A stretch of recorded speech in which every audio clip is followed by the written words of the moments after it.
Big Sills, appreciate you guys coming aboard. Thank you so much. So many places for you guys to go.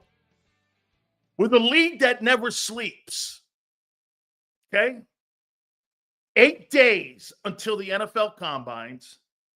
21 days until NFL free agency starts. I mean, you're going to start getting people lined up now on free agency and also the draft on seeing how you're going to rebuild your football team. Again, every team goes through this, all 32, and each year is a new chapter for an NFL football team because of free agency, which you're going to add in the draft. This is the league that never sleeps, okay? I mean, you're going to have probably 50 million people plus watch that NFL draft and maybe even the combines. Do me a favor. Please hit the like button. Guys, you've been great. Super chats go to the top. I tell you what, I've been reading all day long conversations surrounding Jalen Hurts, and we're going to get into that here in a minute. Make no mistake about it. We're talking about 21 days out until free agency starts and 8 days to the combines, and the Eagles still don't have an OC yet. I'm not saying that Kevin Patullo is not the guy, and the longer this goes on, the better chances he has of landing that gig. And that's probably the odds-on favorite to end up winning that position as offensive coordinator of the Eagles. But look what happens when you have success. You have to kind of play behind the sticks a little bit. Okay? I mean, you have to replace these coaches like Pagnetti, Nussmeier, and you're kind of up against it. You got to replace all these coaches. You got to evaluate the upcoming draft. You got to multitask like a maniac here. I mean, it just never ends. And you barely get a chance to really celebrate what your true accomplishments was. That's great. Kevin Patullo was just signed, Sills. Outstanding. So that kind of tells you a little bit on what is going to go on down with the Eagles and what they're looking at improving the passing game. Kevin is the new OC. Congratulations. That's a way to do it, man. Okay, guys, this is one of the great things I appreciate about our show. You guys keep us updated. That's great. So Kevin Patullo is the new offensive coordinator to Philadelphia Eagles. I was just saying they had to get this thing done. I mean, you got 8 days into the camp, and you know why? You want to send Kevin Patullo to Indianapolis to take a look at potentially some of the offensive guys that you might want on your football team. Maybe a wide receiver in the 4th or 5th round, another running back to help out Barkley to try to lessen some of the load. All kinds. Plus, you don't really want to deviate that much off of what you did in your championship formula. I mean, we had the topic yesterday. How much are they really going to change the offense? You know, and Xander thought I was like, by the way, Xander at 3:30, Philly 500 at 4:30. Hey, go to my Twitter page, my X account. I posted something that Philly 500 said the day that Jalen Hurts was drafted. Interesting how people saw that pick back then. So I posted that on my X account at Dan Sileo Show. Go take a look at it. He took a complete shit on it. And so did everyone else. That's not flip-flopping. Okay? That's not flip-flopping. The player performed. He changed his narrative. He created a resume. There is no take in pro football, or really any sport, that's in cement. It's all wet cement. This guy, Tom Brady, was a 6th-round draft choice. You think the narrative changed 22, 23 years later about him? Of course it did. I mean, of course it did. Nothing in sports is in cement. Hit the like button, guys. Congratulations to Kevin Patullo. And they wanted to keep the continuity. Okay, they elevated from within. We're going to have a conversation about Nick Sirianni and Howie Roseman here in a second as well. You know, I want to start the debate out, though. I was just talking to Xander about this.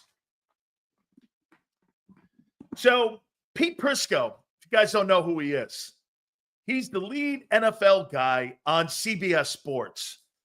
And he said if he had to take a quarterback for the next 5 years, I want to get these names down right. And these are quarterbacks he would take over Jalen Hurts. The next 5 years, Prisco said he would take these guys: Baker Mayfield, Justin Herbert, C.J. Stroud, Jaden Daniels, and Dak Prescott. I guess he was on the local Philly station, and those guys immediately hammered him.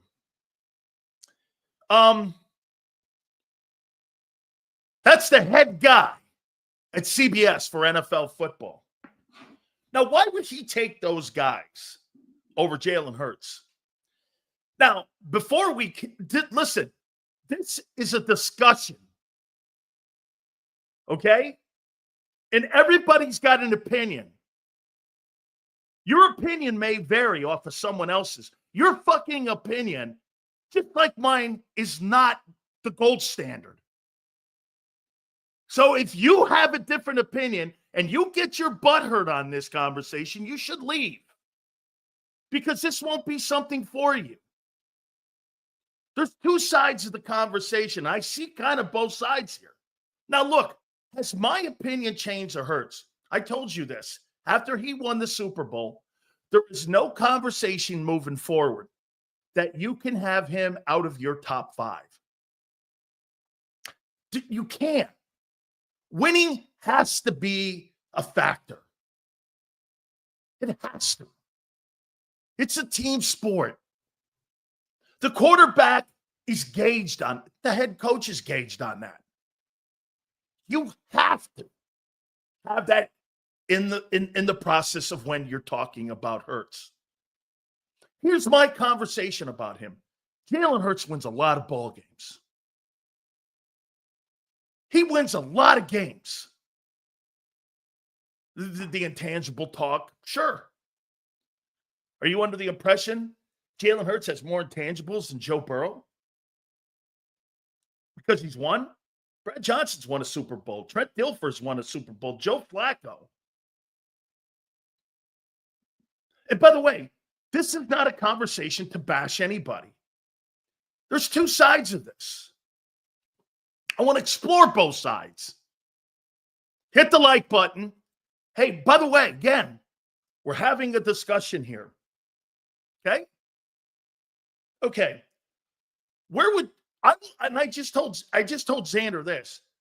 Personally, I don't even think Hurts is the best player on his own roster. If I had to rank my top 5 Eagles, it would be AJ, Barkley, Lane,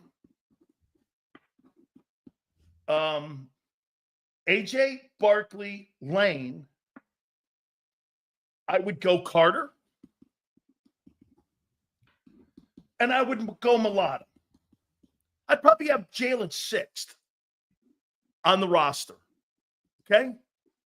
JAKIB Nation is elite. Okay? I'd probably have him 6th. Now, here, let me ask you this. Nobody on the planet outside of Philly would ever take A.J. Brown over Justin Jefferson as a better ball player. Do you agree? Nobody. Jefferson is regarded, and if you want to go Jamar Chase for the year he had a year ago, sure, okay. Those two guys, nobody. I like A.J. over those two because of what he does in the run game. But nobody with any brains would take Justin Jefferson, who had Sam Darnold and Kirk Cousins throwing him the ball, and he's on pace right now to, hey, by the way, just to show you what the Super Bowl does, you think A.J. Brown is a better ball player than T.O. and Calvin Johnson and Randy Moss just because he's got a Super Bowl? Who in their right mind would take A.J. Brown over Randy Moss, Calvin Johnson, and Terrell Owens? Nobody would. Okay, the Super Bowl is a tremendous accomplishment for a resume. But I think there's two conversations here. Who's the best player? Who's an impactful player? That's what Xander brought up. Whose resume, who has won more? Who's in a better... One thing I give Jalen Hurts, he's been in two great situations, really three. Alabama, Oklahoma, and the Eagles. You know how fortunate you are to be in that? I mean, look at Joe Burrow. The only time he's had the best of that was in college, when he was at Ohio State and LSU.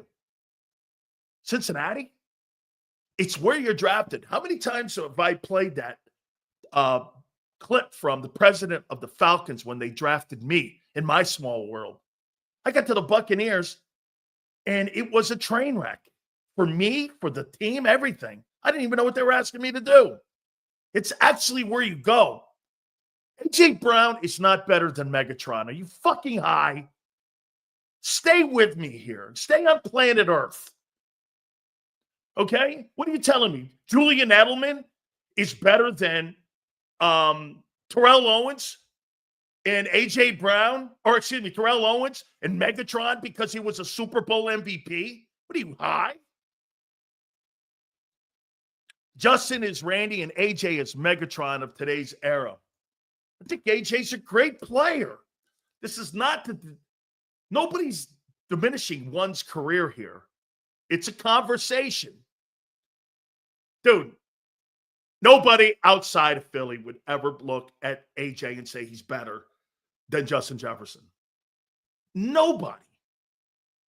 Okay, that's not really the argument. Like, when you look at the player, and I'm talking about Pete Prisco here, and I'm going on his side for a second, then I'm going to go on the other side, because winning has to matter. You can't have a fucking conversation about a team sport and go, well, the guy didn't win. Look at Gretzky. Gretzky had all the greatest records on the planet. Nobody will break Gretzky. You know, Gretzky had 200 points, I think 4 straight years in a row. You will fucking never see that. Never see that. He also won 4 Stanley Cups. He also won 4 cups. I mean, those Edmonton teams were loaded with Messier. I mean, all of them. Grant Fuhr.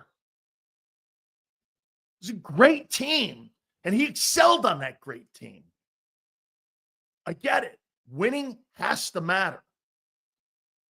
Here, again, like, you look at a guy like Burrow. Let me just show you something. And I personally think that Jalen Hurts fits into the system and where he is perfectly. Could Joe Burrow go to Philly and be and do what Jalen does? I don't think so. Why? Because there's a dual threat aspect to that offense, that the quarterback has to be a factor in the run game. Let me make this point to you. I don't think there's an NFL quarterback in today's game outside of maybe Lamar Jackson. And I would question Lamar for this factor. His decision-making is not the same as Hurts. I question Lamar's decision-making. I questioned it after the Eagles played the Ravens. We all did. Why didn't you run more? People don't understand. You're talking about AJ with the greats of the league. Amen. That's right. That alone is a merit badge. Dude, that's right. And I'm talking about Hurts with the best players in the league now. Okay? That's a great way to look at it. And that's exactly how I'm looking at it. It's not shitting on anyone. You're talking about now, hey, by the way, I've never seen a guy have to battle for respect more after an MVP Super Bowl performance than Jalen Hurts. I've never seen this. You know how much I got up this morning at around 6:30 my time. I started reading all the way up until my show, and I couldn't believe that there's fucking crazy debates going on about, I mean, we're a week and whatever days away from what the Super Bowl was, and people are going like, team accomplishment, or is Hurts a part of that? I'm like, Hurts is a part of that.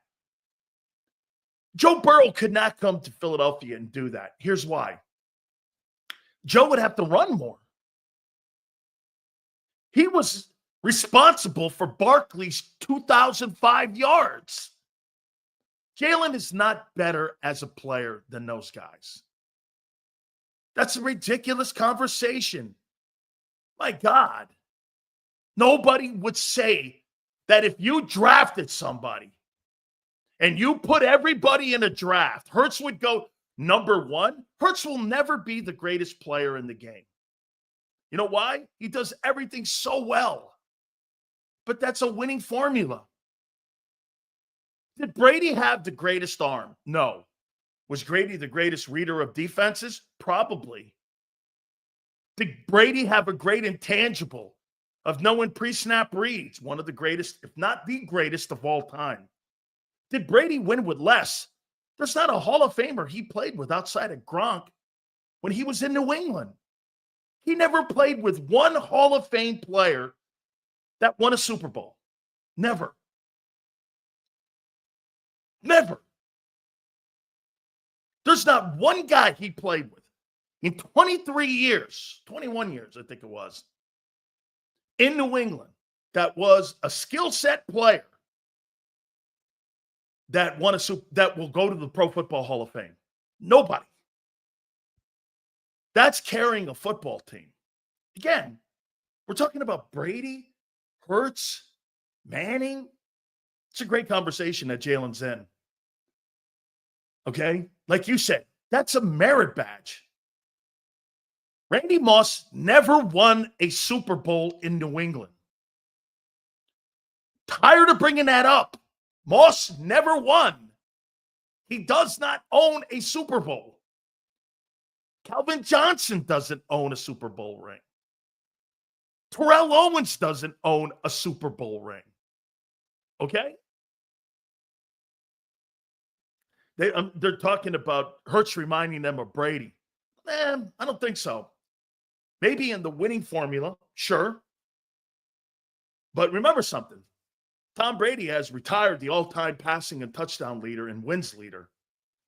We're not talking about a slouch in numbers. Brady's got the numbers and the wins. No player can really have that. Nobody really has that on their resume.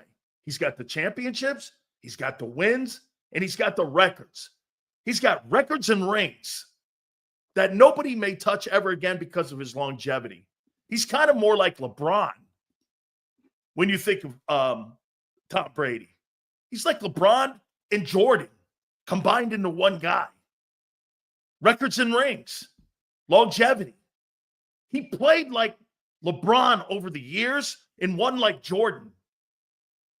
Brady's defenses were elite. So are Jalen's. Okay, outside of a year ago. So are Hurts's. It's a team sport.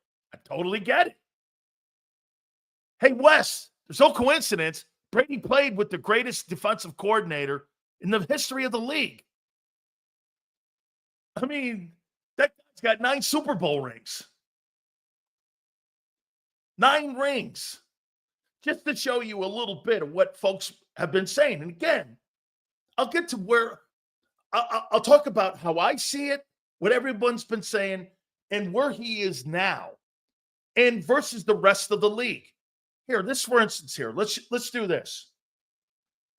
Joe Burrow this year, in Cincinnati, had one of the greatest years of all time. He threw the ball more than 300 times more than Hurts. He threw the ball for 652 times. I'm just going to use Joe Burrow here. 71 completion percentage, almost 5,000 passing yards, 43 touchdowns, 9 picks. What happened? Okay, those tremendous numbers. We all know the numbers. Okay? His unfortunate situation was that he was drafted by the Bengals. That's what happens when you're number 1 overall pick. Go to shitty teams and shitty organizations. Now, is that a reflection on Hurts? No. As a matter of fact, you know one of the reasons that I always thought from that 2004 draft the best thing ever happened to Roethlisberger is that he went to Pittsburgh. Rivers went to the Chargers. Manning went to the Giants. They had Jerry Reese and they had Tom Coughlin there, and they built a championship team. They emphasized defense, running the ball. The Giants at one time were a good organization when Wellington Mayer was alive. The Chargers were never going to win because of ownership in the Spanoses. They were never going to win. Now, again, how was that a reflection on Hurts? Hey, man, it's the luck of the draw where you're drafted. Hurts going in the second round is the greatest thing ever happened to him because he landed in Philly. I think he was, the way people are talking, he was going to land either in Philly or Pittsburgh. Could Jalen Hurts have won ball games and put the Steelers in the AFC Championship game with Mike Tomlin, the way the Steelers build an organization? Yeah, I do think that. Yes, I do think that. By the way, supers go to the top. Okay? And by the way, let me make the comment on Kevin Patullo. That's the best thing that can happen to the Eagles. They're not looking for any deviation off of what they're going to do this coming 2025 season. They may elevate it a little bit, but with the hiring of Kevin Patullo, they're going to stick to running the ball. They're going to play efficient and effective third down football in the passing game, and that's how they're going to win. If anybody is under the assumption that Jalen Hurts is going to put up huge numbers this year, I guarantee you he'll hang around 3,500 yards. That's where he's going to hang around. Between 3 and 3,500. They're not looking to improve it anymore.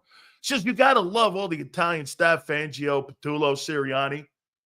Would hate to owe Philly money, man. Hey, I like that, man. You're right. I like all the Paisans. Why did Eli force a trade from San Diego? Do you think Rivers would have won in New York? I do think Rivers would have won in New York because Eli and Archie knew. I had both of them on at one time. They knew the Spanoses were not going to deliver a championship and help Eli win a title. That's my point on where Jalen landed in Philly. Eli didn't want to play for the Chargers. He knew they were not going to give him a chance to win. He played a power hand, and it worked. And he won 2 Super Bowls. Did Hurts get the 30th D to the playoffs? Why couldn't Burrow? So last year, I personally think, again, I think the AFC was better last year. Better rosters. I think Detroit had a better roster. And I also think the Eagles had a better roster.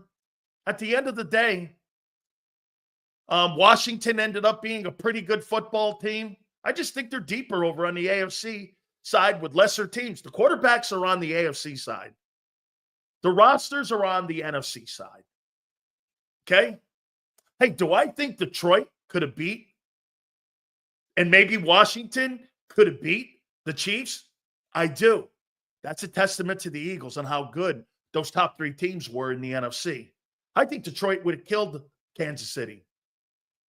I think they would have beat them. I think Washington may have given them a game. That shows you how good Philly was. Okay, by the way, get these guys saying, hell no. Guys, I'm pumping your fucking team up and you can't see it. How douchey are you? I think you would have beat Detroit. I think you would have beat, and you did beat up Washington. Dude, I'm trying to give you guys kudos, and you can't even take that. That Kansas City would have finished 4th between Philly, Detroit, Washington, and KC, and you can't take that. Okay. Guys, relax. Relax a little bit. Troy Aikman was a product of the Cowboys' talent. He was not a better quarterback than Marino. He was never. Okay? He was never a better quarterback than Troy Aikman. It's not happening. But he's got 3 rings. Who's more accomplished? Troy by far. I think it's 2 different conversations. Who's the better quarterback? Dan Marino. There's no debating that. Who played within a system and was perfect for what they were trying to accomplish as a team? Troy Aikman. Troy's not the talented Dan Marino. Guys, there's better talented players in the league than other players. If you're on a good football team. Now here, Myles Garrett may have been on the worst roster in pro football, right? The Cleveland Browns. Are you telling me there's one player on the Eagle off defense that's better than him? No. You don't have one player on your football team that's better than Myles Garrett. Nowhere. Okay? You can be on a bad team and be the best player in the game in the NFL. Who's better than Myles Garrett? Guy averages 15 sacks a year. Arguably Baun? Really? You think people would take Baun over Myles Garrett? Is that what you're saying? Okay, wait. Is that what you're saying? You would take hey, Mr. International, you take Baun over Myles Garrett? Okay. But by the way, what we're going to get into Zach Baun's contract. I'm not thinking he's going to get what what people thinking. He's 28 years old. I think that 3 years, $30 million. I think that's in the ballpark, man. I mean, I'm going to get to that here in a minute here. Now, again, here's how I see the conversation that's going on with Hurts. Is Hurts a top 5 quarterback in my eyes? Has to be. I will not deviate off that. Winning has to matter. And here, the thing that I saw him do this year, and you have to give this kudos. Could Jalen Hurts have put up more passing yards this year? I don't think so. You know why? They didn't want him to. That's not how they called it during the regular season. Shit, the first 2 playoff games, they didn't call it. But when it came down to it, and teams started trying to stop Barkley, Hurts was really good. 2 games that matter. Dude, NFC title game and Super Bowl, you perform in those games, that's an extra star you get from me. Because those are games that you are going to be evaluated after your career setting done, how you played in those games, not how you played against the Cowboys. That stupid argument that Dak Prescott's 9-4 versus the Eagles is fucking hollow conversation. Who cares? You have nothing to punch your validity to your career yet. Dak Prescott has done nothing to validate his career in that $60 million. You want to hear something crazy? How about this? Jalen Hurts is the first $50 million quarterback to win a Super Bowl.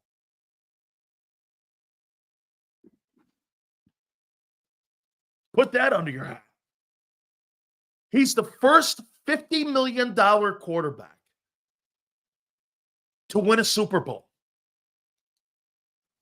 All the other $50 million guys have either not been near it, sniffed it. He is the first $50 million guy to win a Super Bowl. I think the strength of Jalen Hurts is his humility. You know why? The conversation we're having now. Top flight quarterbacks like Burrow, even when they lose, don't get killed like this.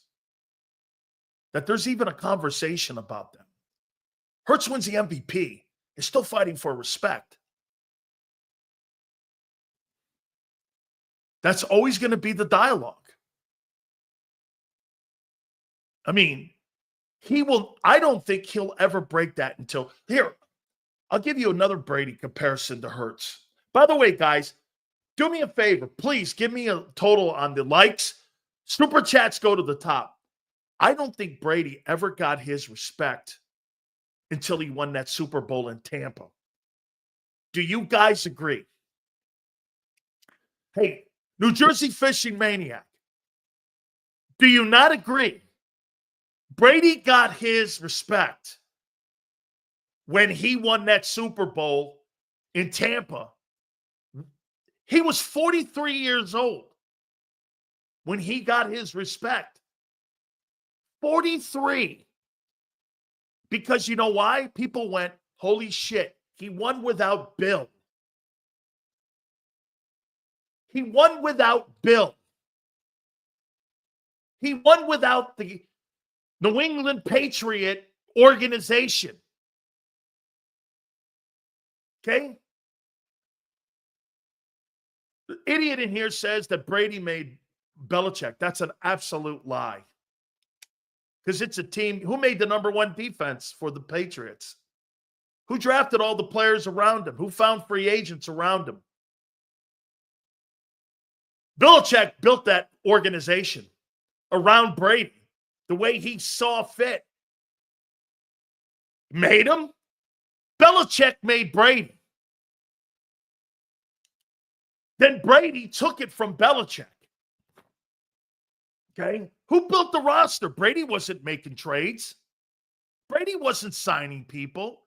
Brady wasn't finding or changing Amendola's position and Edelman's position. Wasn't drafting Gronk in the second round. Who was doing that? Okay? James, I know. People, what it comes down to is because Jalen has won a Super Bowl. Nobody in Philadelphia wants to fucking hear a conversation now. They don't want to hear. By the way, again, I think he's top 5. I'm not debating that. Okay? He proved it to me. To me, I'm not debating that. All right? Lawrence Taylor did make Belichick, though. Well, how about this, Paul? To Paul's eye, Paul,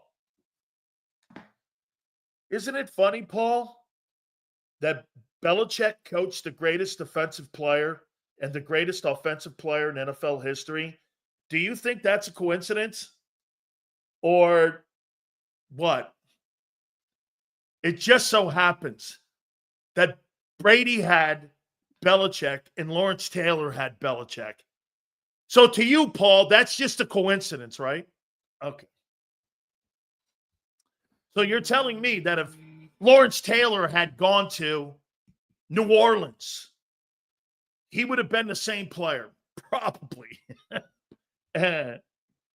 Okay? Probably. Okay, wait a minute here. What's crazy? What did I say that's crazy? Spin bag. Tell me what I said that was crazy. Not sure what you're talking about. Brady was a B-plus player with first 3 Super Bowls versus the Rams, Panthers, and Eagles. For me, it was in 2014 when they beat the Legion of Boom. The second Super Bowl that Seattle was in. Bill got fired. No, you're right. LT was just an out of this world talent. Bill got fired after 24 years and 6 Super Bowls and 10 conference championships. After 24 years. You know what I would tell Patriot fans?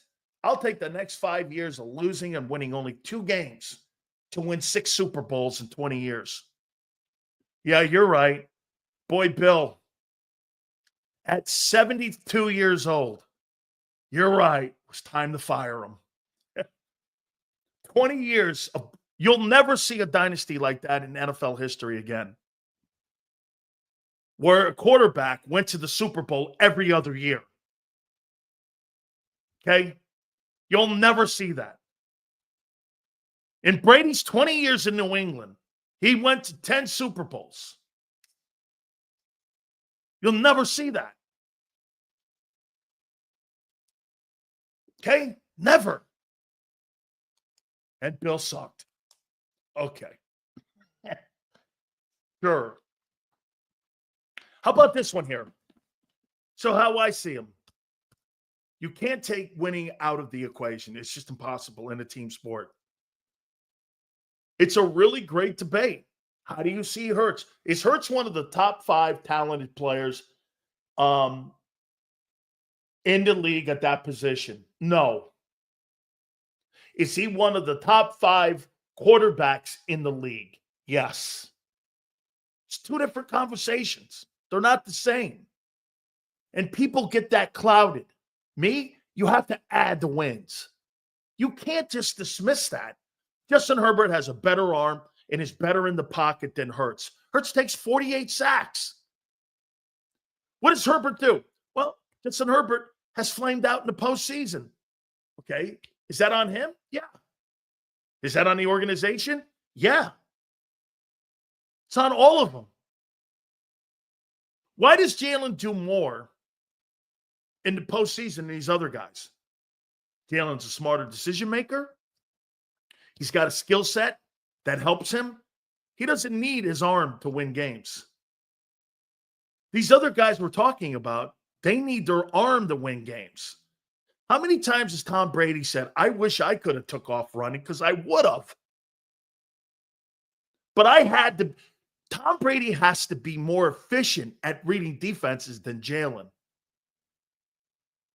He has to be, because that's the only skill set he has. He doesn't have the same skill set that Jalen has. And Jalen doesn't have the same offensive mind as Brady has. I don't know anybody will ever. Brady's the greatest pre-snap read quarterback I've ever listened to and watched play in a game. I love listening to Brady talk and give you what he sees in his eyes on how to win ball games. He plays the percentages. Kevin Patullo's hiring. That's what the Eagles are doing here. They're playing the percentages. Andrew, everybody would say this to you. Look at Pete Prisco's list. Baker Mayfield over Hurts the next 5 years. Look, Baker Mayfield's had a great renaissance to his career in Tampa. And he does a lot of, hey, can I see Tampa being a factor in the next 5 years with Todd Bowles? They've already won a Super Bowl 3 years ago. So they're capable of winning a Super Bowl. And by the way, they've done a great job in the last 3 years against the Eagles. And Baker has too. Are they a threat? I don't know. They need more players. I hear they're working on a deal for Chris Godwin. They don't want him to get out in the open market. Dude, the Eagles, I like what Yale said yesterday. Okay, they're on the pole here. Heading into the new season. They're on the pole. Can't dispute it. Roster, salary cap, the general manager. You want to hear something even crazier? You know what Mel Kiper said about Howie Roseman? He said he is a Hall of Fame general manager right now. He's the best in the game. Mel Kiper said that. That Roseman is the best general manager, maybe in NFL history. That's Mel Kiper. Remember something about the general managers of the past. They didn't have to deal with salary cap. Hey, get this. You get a really good football player, you get penalized today in the NFL. You know why? You either have to pay him or you don't pay him because you can't afford him. And if you fuck up on a guy and you give him the wrong money, look like Bryce Huff. The only thing that saved that Bryce Huff move was Nolan Smith and Jalen Hunt. That's it. Because if it didn't, it would have been a colossal disaster on the edges if he hadn't stepped up. Guys, do me a favor. Please hit the like button. Give me a total where we are. Supers go to the top. I appreciate it. So again, now here's the other side of it. Is Jalen one of the top 5 talents at that position? No. Here, is Brady one of the top 5 talents in NFL history? Who would I put up there? Top 5 talents all time. I put Marino. I put Elway. I put Lamar. Talents. Aaron Rodgers.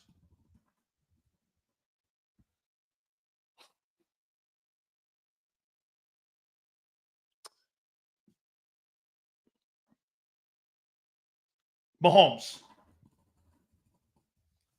Okay? I'm not putting him in any order. Here's the best quarterbacks to ever play the game. Brady. Montana. Maybe none of those quarterbacks will even be in the conversation. Mahomes, probably the only one. Aikman. These are all guys with multiple. And Peyton Manning. Peyton Manning couldn't jump over a stack of quarters. So you would go Brady, Montana, Mahomes, Aikman, and Peyton Manning as your top 5 players ever to play the quarterback position. The most talented players ever to play the position are Mahomes, Elway, Marino, Lamar Jackson, Aaron Rodgers. That's who I would take as the most gifted. That's what the conversation gets clouded. Well, what about the winning? I'm not talking about the winning. I'm talking about the most talented players at their position. Like I said, okay, here. Like I said about Myles Garrett. Myles Garrett's on a shitty team. Is he going to win a Super Bowl? Are you going to try to tell me Nolan Smith's better? Because Nolan Smith has a Super Bowl? That's fucking insane to say that. You could put Josh Allen in that conversation as one of the greatest athletes ever to play and one of the greatest talents ever to play the game. Yes. It's two different things. That's why when we even quantify and have a conversation, like Randall Cunningham is get this. That is such a great take, King. King, that is such a great take. I love this. Jalen Hurts is nowhere the talent of Randall Cunningham. He's a better quarterback, though. Randall Cunningham is one of the top 5 talents I've ever seen. Okay? Randall Cunningham could do anything and everything. They didn't put an O-line around him. They didn't help him with play callers. Buddy didn't give a shit about the offense. And that team was the most underachieving team in Eagle history, was gangrene. Buddy Ryan's era is the most underachieving, including Andy Reid's, in Eagle history. You know why? They didn't build the team correctly because they had a shitty owner. Remember what I told you before about an organization? You have to have the owner, the GM, the head coach, the quarterback, and the coordinators for this whole thing to work. Is Lamar the Peyton Manning of this era? Peyton won. Even though he was 11-10 in the postseason, Manning won. Peyton couldn't win in playoffs for many years. True, because of Brady. He finally beat Brady later on and overcame mental hurdles. Yeah. Dude, sometimes you're in the era of Tiger. You know what? You want to hear something? Phil Mickelson was never the number 1 player in the world his entire time. Why? Well, the fucking Tiger was there. He was never the number. David Duval was the number 1 ranked guy. Vijay Singh. None of the guys. Phil never was, because he was just in the era of Tiger Woods. And that's kind of where you are now with Mahomes. Even though I think now Kansas City's going to have issues. So again, I think it's two conversations. You know, when I was tuning on today and I was going around listening to people talking, is Hurts a product of the team? Is it Hurts? Is he elite? Dude, the winning is elite. There's nothing else about his game that's elite except this. He's a complete player. He is a complete player in today's game. He's a better thinker than Lamar. Decision maker. I think he's a better decision maker than Lamar. I think we're starting to see that now even more. Lamar is by far a more talented player, but Hurts knows how to win. Lamar doesn't. He hasn't figured it out yet. This guy's got 2 MVP awards. And he's like 2-4 in the postseason. Son, you got to get over the hump. And I know it's Mahomes. Hurts gets over the hump with Mahomes. Well, he's got a really good talent. Purdy had a great roster last year. He couldn't do it. I'm not talking about fucking intangibles here. I'm talking about skill set here. Hurts gets that done. Like I said, would you rather be this guy? Would you rather be the most gifted passer in pro football, or would you rather have the most complete game in pro football? Okay? Shit, Joe Burrow stays on this projection. Even if he doesn't win a Super Bowl, he'll go to MVP. He'll go to Hall of Fame. Same with Josh Allen.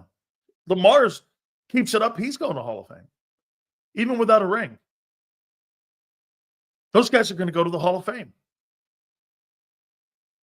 Eli Manning didn't get in this year. He has 2 rings. He'll eventually get in, probably next year. But there's a debate on him. Okay? I mean, this guy talks so much shit. It's what am I talking here? Guy, eat a dick. No to Miles. Okay. Hey, all I'll say to you is you have to, from now on, Sills, Big Ben. Dude, Big Ben went to the Steelers. He went to a great organization. Okay?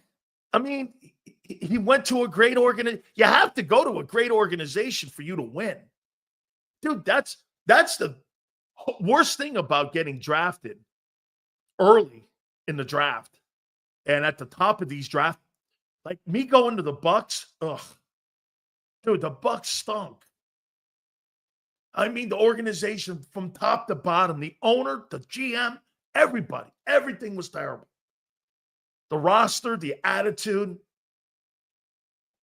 it was terrible. Okay?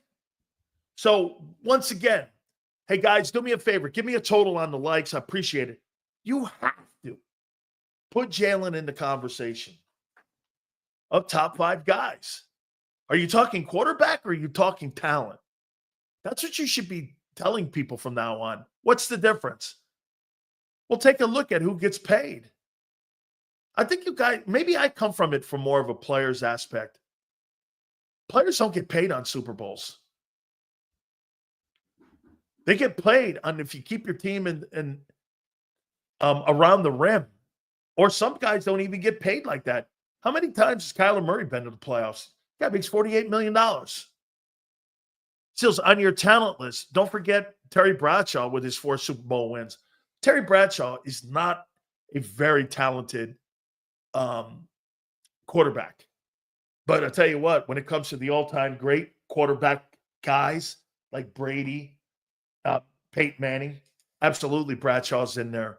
He's got 4 Super Bowl wins. And some would go, well, it's a different era. Well, he was the perfect guy for that era. He had Hall of Fame talent around him.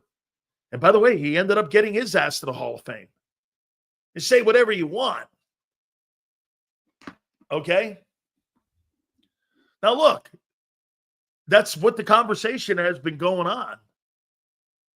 And some people want to put C.J. Stroud ahead of Hurts in today's NFL.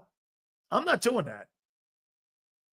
I get what he said, and I understand what he's saying about Daniels over the next 5 years. I get it. Is Daniels a better quarterback than Hurts? No. Is he a better talent? Yes. There's 2 different convos. Completely 2. Jaden Daniels took a team that hadn't been to the playoffs or to an NFC championship in 20 years and had been a shit show. He changed the entire landscape and face of the Redskins.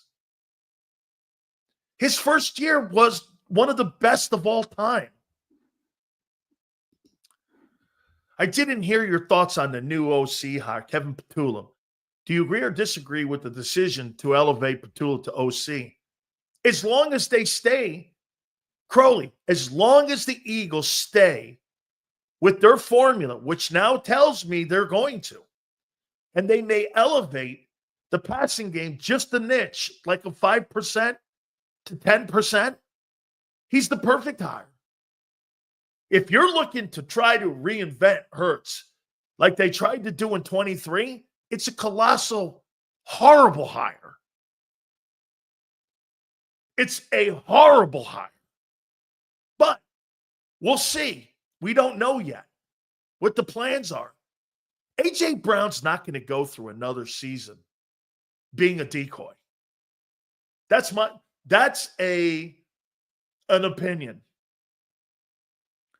Okay? That's an opinion. I don't think he's going through another year of not bitching about lack of targets or what have you. Now, again, he's got to stay healthy. Last year he was up and down a little bit with his health, beginning of the year and the end of the year. So he's got to stay healthy. We don't know as of yet if Kevin Patullo will be the right hire.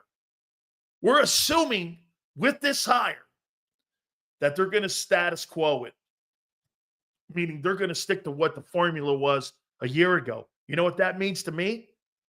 What do you think the hiring of Kevin Patullo means to you for free agency and the draft? What do you think that means, the hiring of Kevin Patullo? When it comes to free agency and draft. Okay?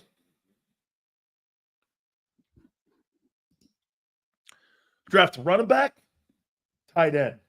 I actually like that.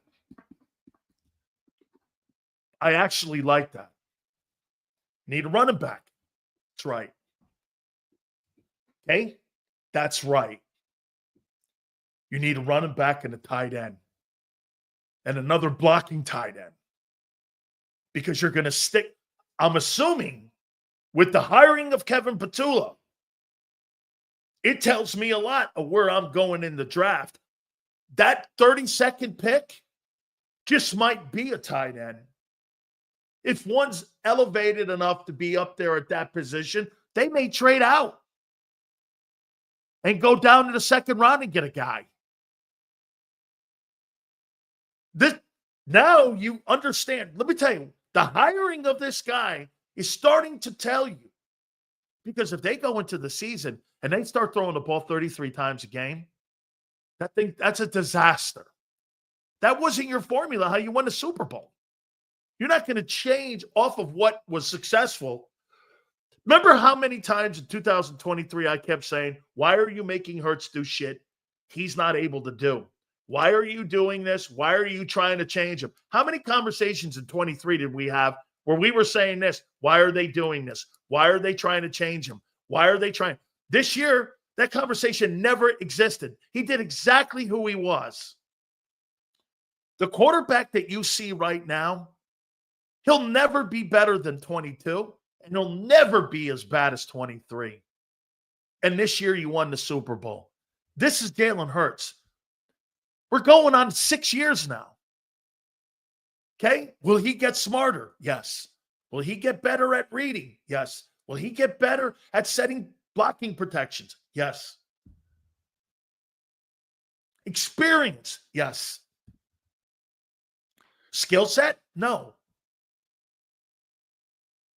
Brady hung around 4,000 yards every year because he didn't have the ability to run. He just didn't have the ability to run.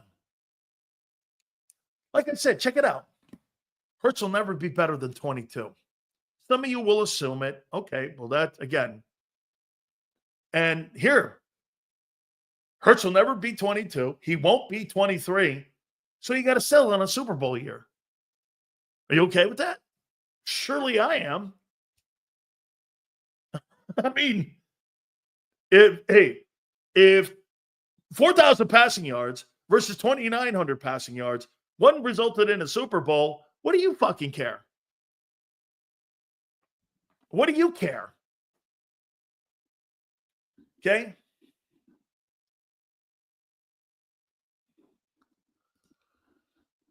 It's a great question. Sills, so how did Jalen Hurts do his first year calling protection without Kelsey? It's a great question. I think he struggled early. I think he still struggles a little bit with the sacks. That's why he's holding on to the ball too long. I thought I saw 3.13 this year. He held on to the football.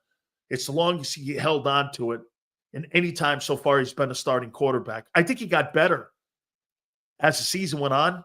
And I think clearly in the NFC Championship game and in the Super Bowl, he was by far prepared for anything that Spags was going to throw at him and anything Dan Quinn. Do you understand what I'm telling you here about Jalen Hurts the last two games he played? You not only beat Spagnuolo, but you beat Dan Quinn. Those guys are Super Bowl winning coordinators. Dan Quinn has a Super Bowl championship in Seattle as the coordinator of the Legion of Boom. Him and Gus Bradley built that team, along with Pete Carroll. They were the defensive minds behind that thing. Then you had Spagnuolo, who's got 4 championship rings. Those are great coordinators. I mean, those are some of the most accomplished coordinators in today's NFL. You talk about D coordinators, Steve Spagnuolo and Dan Quinn will never be without a job in the NFL. By the way, take a look at Dallas' defense the last year when Quinn left. What happened? They fell on its face. Well, the injuries. Yeah, well, guess what? Suck it up. War of attrition's part of it. Better have a roster. Oh, that's right. The Joneses didn't put a roster together because they're not a good organization. The Dallas Cowboys are not a good organization. They're a flashy organization. They don't have a championship pedigree. They think they do. Get this. The Cowboys play like chumps and act like champions.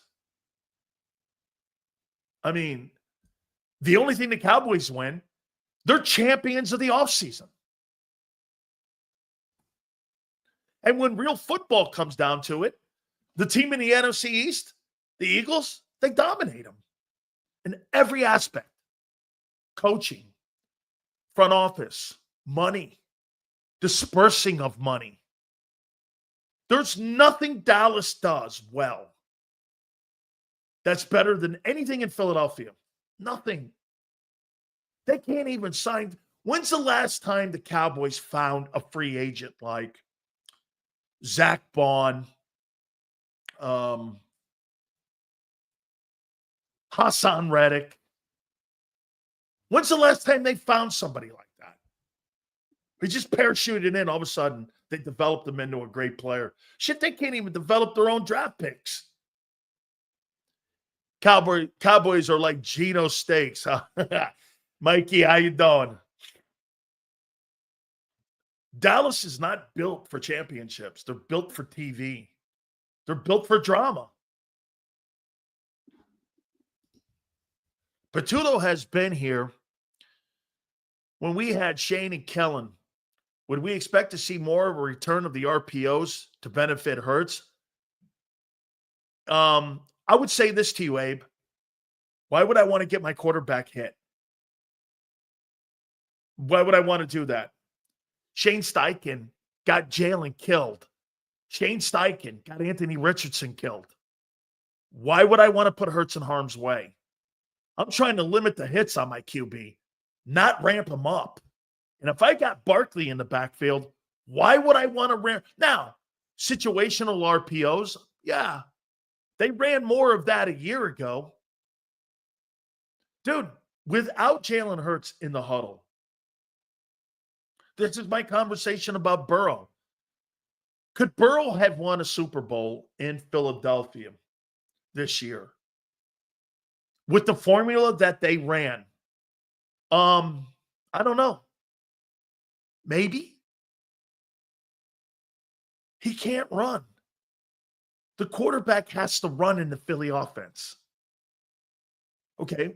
Can Lamar or Josh Allen, are those guys better decision makers than Hurts? I'm going to say no. Maybe Allen. Lamar has had good talented rosters around him. I've seen him shit the bed with his coaches. Dude, how many times are they going to bang their head against the wall in Baltimore? How many times are they going to bang their heads in Baltimore against that goalpost when you throw the ball as many times as you do against Kansas City? It's a remedy for a loss.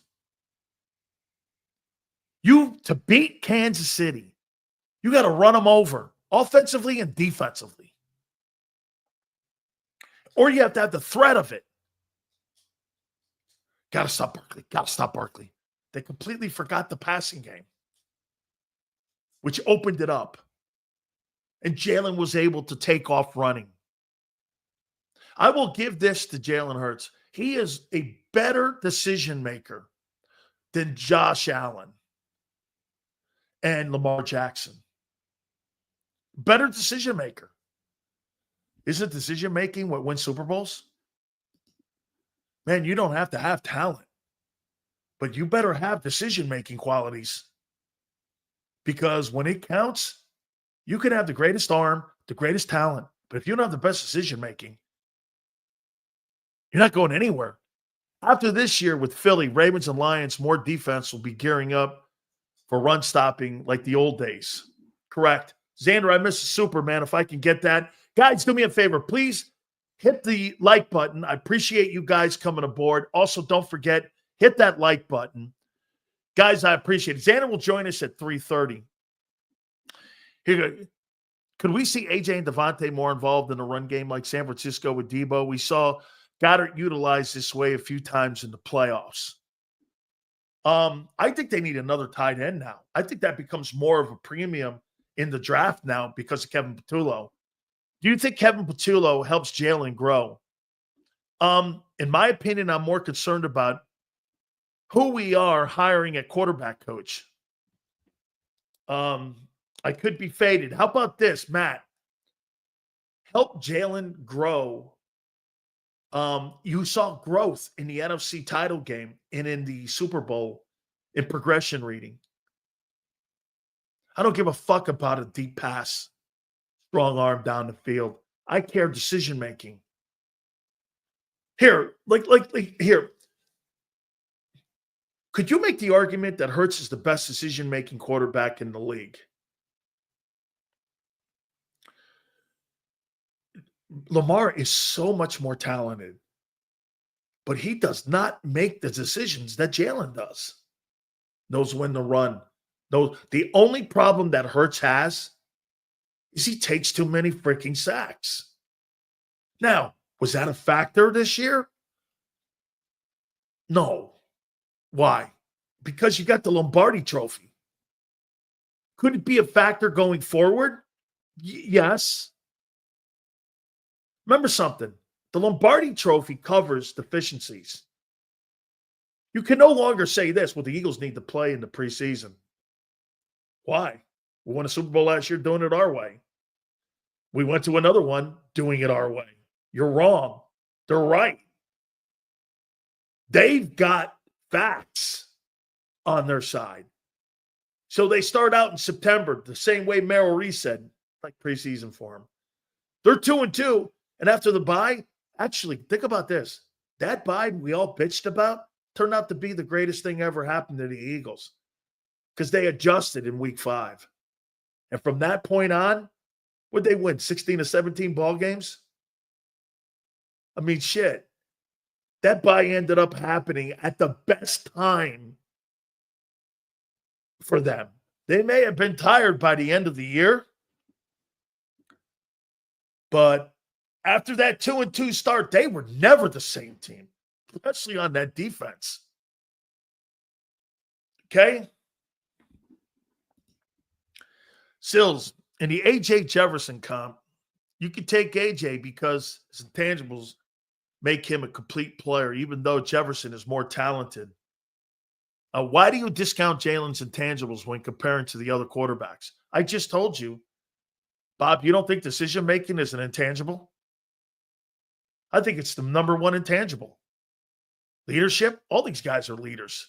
To what level's the conversation? But don't you think decision-making is the most important tangible that you can have? Making the right call at the right moment? When to run, when not to run? I don't think Lamar, by the way, we have a sample of it. I watched Lamar's game versus the Eagles. There were about 8 plays he should have took off running. He didn't. Didn't we come back on that Monday going, why didn't he run? He sat back in the pocket, overthrowing, throwing some grounders and ducks. You were like, damn, dude. In a game that guy makes decisions the way he does. And like I said, his last 2 pro football games, okay, he knew exactly where to go. That's right. Lamar's mom even was there on the field. When he was walking off the field, why didn't you run more? I know, man. If I had to do it all over. Well, dude, don't give me Monday morning quarterback bullshit. I don't want to hear it on Wednesday. I want to see it on Sunday.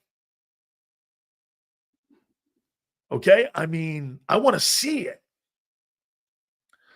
Josh Allen's situation, dude, they still got to cut $38 million off that team. That team's going to get worse around Allen. Hey, is that a Jalen Hurts issue? No. Nothing to do with Jalen. Hey, I'm sorry you went to Buffalo. That's all that is. They got to cut a lot more money. I mean, look at the cap. They got to cut like $30 million still off that. Hit the like button. Give me a total here on where we are with the likes.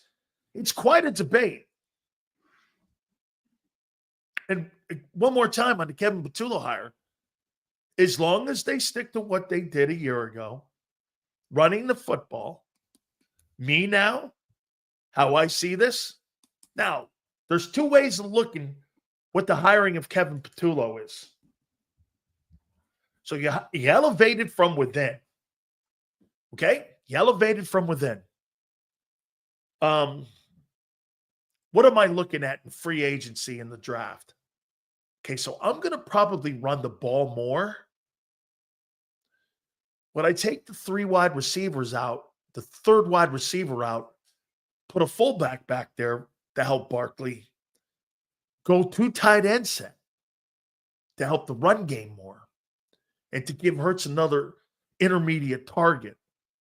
Can we change that dynamic a little? Are we going to go more in the screen game? See what Shipley has. By the way, Will Shipley, he looks like a good player. But you know what he looks like to me? He looks like another version of Kenny Gainwell. I mean, he's okay. I look at Will Shipley and go, I don't know. He's Kenny Gainwell. They're the same thing. What I would also do is I'm going to get another running back that resembles Barkley. How much is that going to cost me, though? What am I looking at? Am I going to go in the draft? I don't really think the draft has a lot of great running backs in it. There's not really a lot of great. There's no Bijan Robinson coming out. Okay. And the kid from Boise State, I'm not sold on him. I saw him with elevated competition. They stuffed him. I'm not sold on him. I think he's a good ball player. But do I put a number 1 pick on him? Like, would I take him 32nd? Never. I think he's okay. I think he's a really good college football running back. All right? First rounder. Good luck to that team. Brady once said, taking sacks aren't always negative. Not all sacks are the same, and throwing the ball just to avoid a sack isn't the right play. Take the sack if the throwaway isn't an option. I think that's how Hurts thinks. I don't think giving up minus yards in any way is a positive play. Throw the ball. I'd rather have you throw the ball away and punt and live and learn to live another day. Okay? Brady made a career, Lucius, out of special teams, winning him Super Bowls early in his career, along with defense. Don't you agree? Brady was never a prolific passer early in his career. He put teams in position to win. Special teams won, and defense held them at bay. That's how he won ball games. And then as he got better and better later in his career, Brady could carry. Hey, remember something. Brady couldn't carry a team anymore when he went to Tampa. That's why he had Chris Godwin, Gronkowski, Mike Evans, a great O-line. He couldn't do what he did in New England anymore. Brady knew that at 44. Fuck, I mean, I give it to him. 44? I mean, you might eventually need some help. And New England wasn't willing to do that. So, on Kevin Patullo being hired, here's how I would look at it. How much do you think let's do this and go in reverse here. How much do you think the defense helped Saquon Barkley in the offense this year? Do you know what that defense did all year? The Eagle offense never at any time, ever, were in bad field position. They were never in bad field position because the defense had tons of 3-and-outs, especially after the bye. They helped that offense. How many times did you see the Eagles starting at the 35 or 40? And then they were always getting points. That was because the defense played so great. And they were so effective and so efficient. It brought at first, it was the offense wasn't helping the defense. Vic Fangio helped that offense so much this year with his defensive play. It's one of the underestimated conversations and not addressed situations that people are not talking about. You had a number one defense, and you were awesome in red zone and third down. You kept teams off the field. I think you held Kansas City to what, 57 plays, 59 plays again? Most teams average between 65 and 70 plays. Dude, I get another 20 reps on you in a game, I'm going to beat you, especially if I run the ball. Vic helped the offense. So, pass rusher, edge, do you still stick there with that? I'll tell you, like I said, Kevin Patullo hire, I mean, outside of that kid from Penn State and that guy from Michigan, who I could get in the third round, fourth round, I don't see tight ends in there where I would draft a tight end at 32. I might trade out of it. They're going to stick to being physical. That's what the hire tells me. Where would you rank the 24-25 Eagles defense all time? That's a tough one, man. Eras are different. So you think they're better than the undefeated Miami Dolphins 73 team? Number one defense in the league, the no-name. Better than the Ravens defense with Ed Reed and Ray Lewis on it, Suggs. I don't know. The Buck defense with 4 Hall of Famers. I mean, I don't see any Hall of Famers on your team. Not yet. Too young. But I don't see any Hall of Famers. Carter, maybe. So young yet. Hey, I'll tell you this. The Eagles being the number one defense with so many young players on it, have I seen that before? Maybe the Cowboy teams of the 90s. That Ravens team in 2000 was pretty good. 99, 2000. That was a young football team. Arroyo, a solid tight end out of Miami. He is. I like him a lot. Reminds me of Aaron Hernandez. Not in a bad way. Aaron Hernandez is one of the best tight ends. Let me put this to you, Gabe. If Aaron Hernandez hadn't gotten into the trouble that he got in, you would have run a 2 tight end set in New England. You wouldn't have stopped it. You would have had Gronkowski and Hernandez. Hernandez was a Pro Bowler. He was the main target, not Gronk. You would have had a 2 tight end set in New England, run the ball, and dude, he was great. His problems, the reason he went in the 4th round was because he's a nightmare off the field. He was a nightmare off the field at Florida. I know many of his family members. They're from Connecticut. I think he's from the Bristol area. His brother DJ coached at the University of Miami. He was a tight ends coach at UM during the time of Jeff Stoutland. Yeah, DJ Hernandez coached at UM when Stout was the O-line coach at the University of Miami. Okay? Aaron Hernandez is one of the greatest players ever to come out of Connecticut. That includes like Steve Young and Dwight Freeney, players like that. And I knew many of the folks up there in Bristol where he went to high school. He's a great football player. Hit the like button, guys. Bottom of the hour, Xander's going to join us. Yeah, so the Patullo hiring, as long as they don't deviate, what would I do with the 32nd pick? I got to look at the combines. Now they got their OC heading into the combines. What is that? How many days away from that? 8 days from the combines. By the way, 50 million people will watch that thing. Guys in shorts running around. Okay. Give me the tape. I want to watch the tape. Can a guy play? But a tight end, a blocky tight end for this offense, I think it's a priority. Getting another power back? Dude, Kenny Gainwell and Will Shipley are not what I want. If you're going to stick to this formula, I want another tight end and I want another running back to help him. I'm not looking to change out Barkley.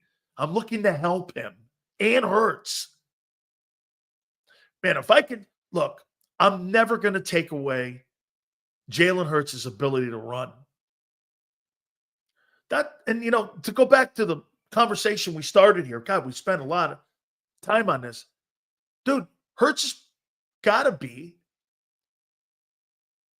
I mean, is Mahomes a better decision maker than Jalen?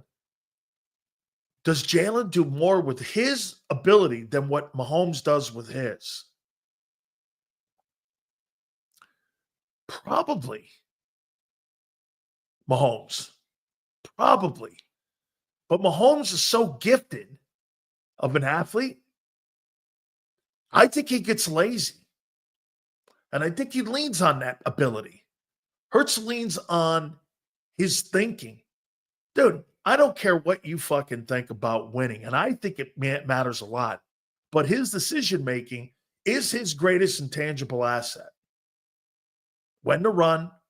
I still think the sacks are a problem, but it's not right now.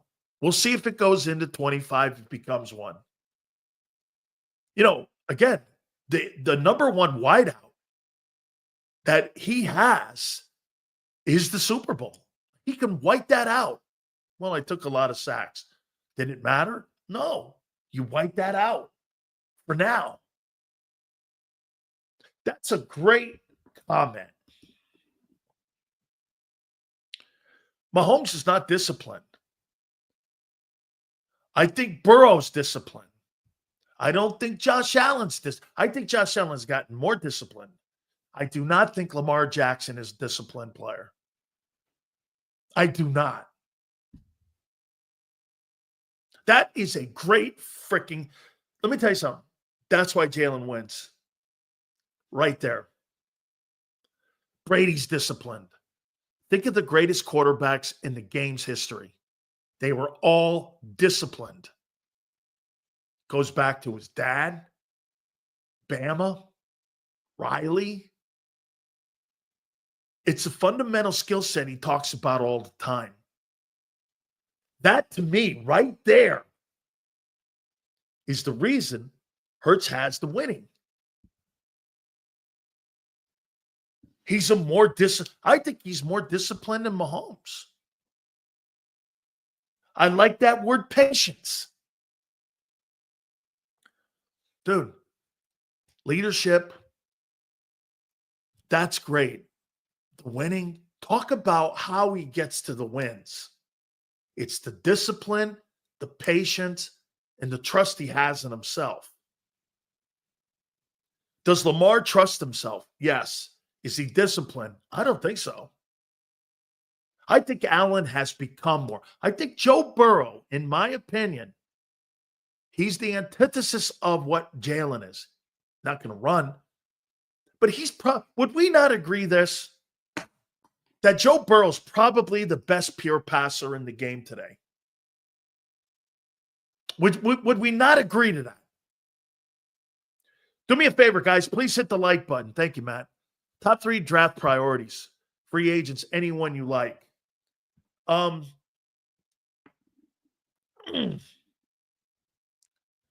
mean, Burrow's probably the most gifted, talented thrower.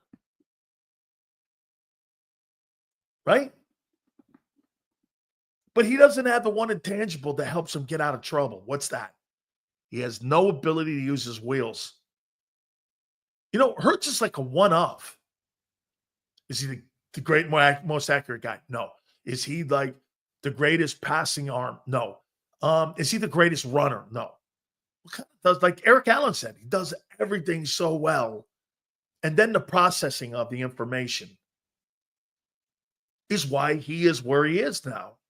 Dude, I don't care what anybody says, and I'll say it one more last time to you. The Super Bowl and the winning, you just can't get away from that. Taking CJ Stroud and Dak Prescott is not disciplined. When you talk about Jalen versus Dak's got a better arm. Dak's got all the visible things that you see, that you go like this. Okay, yeah, this. But what the one thing you can't see is Prescott's not disciplined in games when it matters. Patience, discipline, stay in the system. Don't do fucking crazy things. He can't do it. So I'll take Skidaboo, pair him with Barkley. You're probably going to be able to get that guy in the 3rd or 4th round. I think with the signing and the hiring of Kevin Patullo, I want to stay in that. I want to stay in that box. Hey, could I see offensive tackle or guard drafted at 32? Yeah. Kid from Ohio State's down there. Here.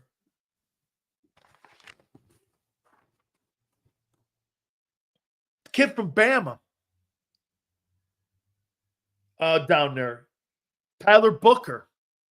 He's down there at 32. SEC. Bama and Georgia guys have been pretty good to Howie.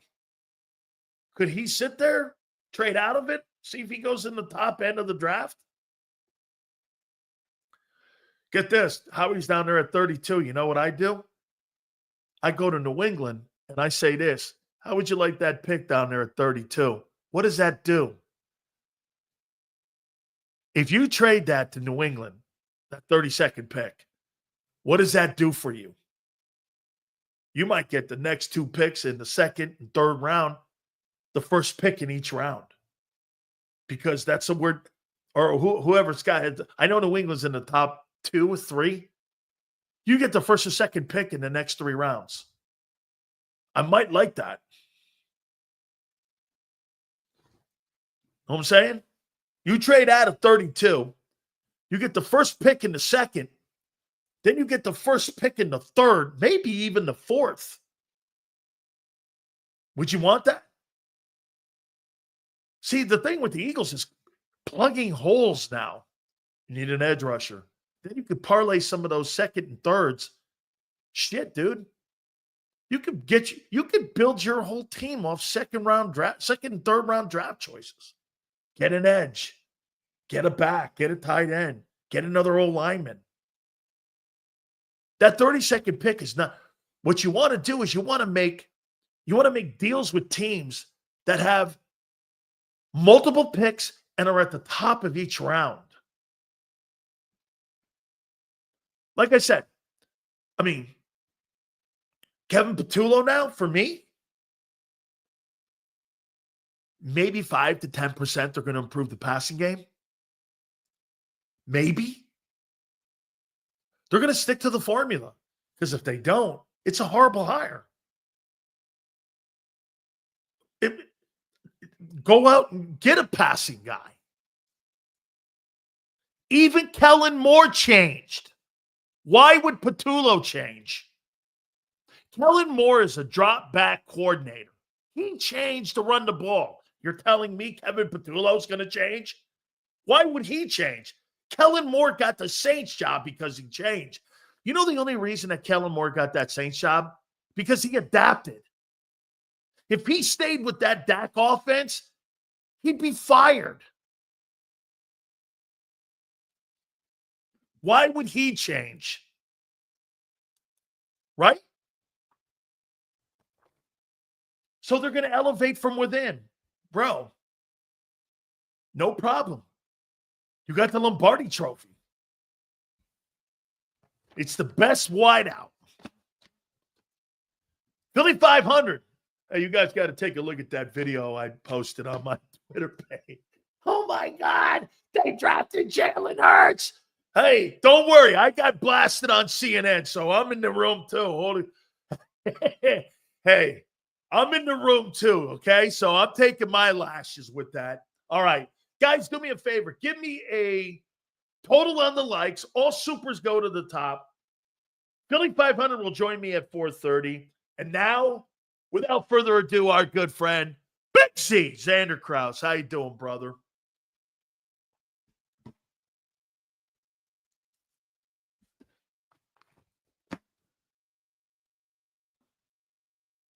You got me now? Crystal clear. Check, check. You got me? Sorry, bro. I don't know why that happened. This damn microphone. How you living over there, Big Sills? I'm feeling good, brother. You should be, man. Hey, Xander, here we are, man. 8 days to combines. 50 million people will watch that stupid shit with people running around in their draws. Yeah. Then we're 21 days out to free agency. So the Eagles end up getting their guy today, Kevin Patullo. They end up elevating him from within. Let me hear what your take is on that. You know, I don't dislike it because if you're going to have this revolving door at coordinator, the only chance to keep some form of stability for your quarterback is to give him a guy that he's been around for a long time. So he's been with now Patullo for 4 years. Patullo has been involved in the offense for 4 years. It is a little bit different than the Brian Johnson scenario. And I said this morning on the show, I'm almost at a point where if I'm an offensive coordinator and I come into the Eagles, I go to Jalen Hurts first and I say, what do you want to run this year? What do you want to add to the offense? What do you want to do differently? And what do you want to build around? Because all these new things coming in and in and in and in, it's Jalen Hurts' team, and you got to start treating it like that because every time you bring in a new guy, I mean, they give him a new playbook, a new terminology, new everything. So I don't hate this hire for that reason. I will say it's fair for the people who say, hopefully this goes well. Last time we promoted from within, it didn't go that well. And the other thing I would say is I think Jalen Hurts thrives when he's pushed in coaching. Okay. And I don't know if they're going to bring in, I don't know who they're going to bring in at quarterback's coach. We'll see. But I hope it's not an air of complacency in the room where they want to keep evolving. They want to keep getting better. They want to keep working on different things. And I think they will. But I don't dislike the Patullo hire for that reason because it is the only form of stability that he's had in the room. So you think this offense this past season was Jalen Hurts' offense? I'm not saying that. I'm thinking moving forward, though, you might want to start to go to him first. Well, that's away from the formula, though. Well, not necessarily. His formula might. How do you know that? Because I saw it for 6 months. What do you mean? He has never called. I saw Saquon Barkley put the team on his back and carry the team all the way to the end into the whole season. I watched. Yeah. So why are you so sure Hurts would want to change that?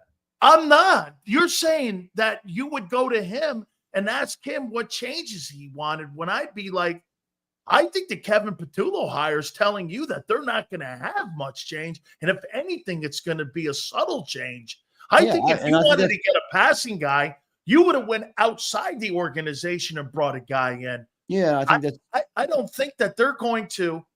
I don't think there's going to be any kind of deviant off of it, except I would expect them to raise the bar a bit for the passing game. I think that easily is the question mark in the offseason. But, man, I'm not getting off that formula that won me a Lombardi trophy. I agree. No reason to get off it. I just mean in terms of, change in the quarterback's ear year in and year out. You have a winning formula, just went to the Super Bowl. I don't think that's the time to bring in a new coordinator who's like, okay, let's bring in a new playbook and new terminology. So from that perspective, I do like it for this spot, but they got to continue to evolve. I mean, I get it. I see Charlie Swift already in the comments. Charlie, I don't think what you're saying is off base.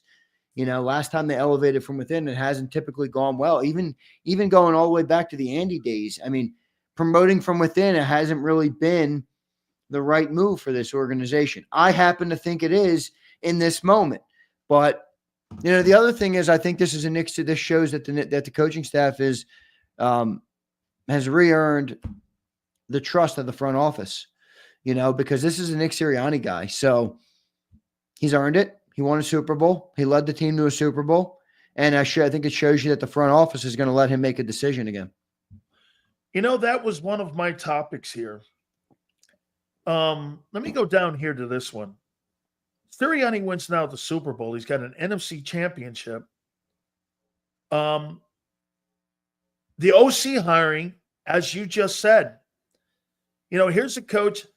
How much more time is it before Nick has the autonomy that he wants and earned and gets? Because now we look at 23 and do this. Okay, that kind of fell on their ear, but dude, 2 of the 3 years you're in the Super Bowl. Fuck that, man. At 23 was just a meltdown. Yeah, right. It was an outlier. It was something that's not going to be the standard. Okay, the standard is hanging around the Super Bowl and winning them and being in them. Right. That to me, okay. So when does this get to the Doug level? Or does it ever get to the Doug level? Yeah, it might not. It might not. It might not get. Did it get there with Doug? I don't know if Sirianni. Truthfully, I don't know if Sirianni wants it to get to that level. I think there is a level of beauty, especially now that it worked, in the way the Eagles are set up. All right, and that's in that Nick Sirianni can focus on what he's got to focus on. Howie Roseman can focus on what he's got to focus on. Position coaches can do what they do. All of those things, I think everybody can try and be the best at what they do instead of, I get it. The old school coaches where they manage every part of the organization, who comes in, who goes out, the players, the draft, everything. I think Nick Sirianni likes that he's got a great GM in Howie Roseman. And I think it makes it a lot easier when you do have a GM like Howie, by the way. I mean, Howie's done a really good job. I mean, Mel Kiper was on ESPN last night calling him one of the greatest GMs the NFL has ever seen. So, again, I don't know enough to go that far, but, I mean, I know Mel Kiper's been around for a long time now. I know not everybody loves him. That's a great comment. Yeah, he called him, a Hall of Fame GM. So, Howie's operating now, I think, at a higher level. So, I don't know if he'll ever want to get to that point. I think Nick is like. You're dismissing his ego, though. He has a massive ego. Who, Nick or Howie? Nick. Both. Well, you had to put Dom Howie, on the definitely. Howie, had to put Dom on the sidelines from stopping the guy from screaming in the stands. Yeah, but that's not fair. Dom's been here for 15 years. I'm not talking really about Dom. You're talking about Sirianni's ego and talking about is that ego or is that emotional? Are you saying that this guy hasn't shown errors of judgment when he's been on the sideline? I didn't say that. Because of his ego? All right. Well, are you going to say that that's more important than 2 Super Bowls in 3 years? No, I'm asking you, do you think once this guy continues to build his resume, that eventually he's going to want to have some say in what goes on with player personnel, with coaching hires? That, like you just said, he's built the autonomy to put Kevin Patullo in there. You just said that. When does it get to be a point where he starts to do, and you're saying, and I got you, you're saying Doug got that. Doug didn't handle it well, did he? Because they got into pissing matches back and forth. And remember Seth Joyner in my program, he would said, that's what Doug told him to kick the can down the road. Fuck it, I'm not in here any longer. You're saying Nick's going to be able to control that. I'll tell you what he does do every single press conference that you're right. You know what that is?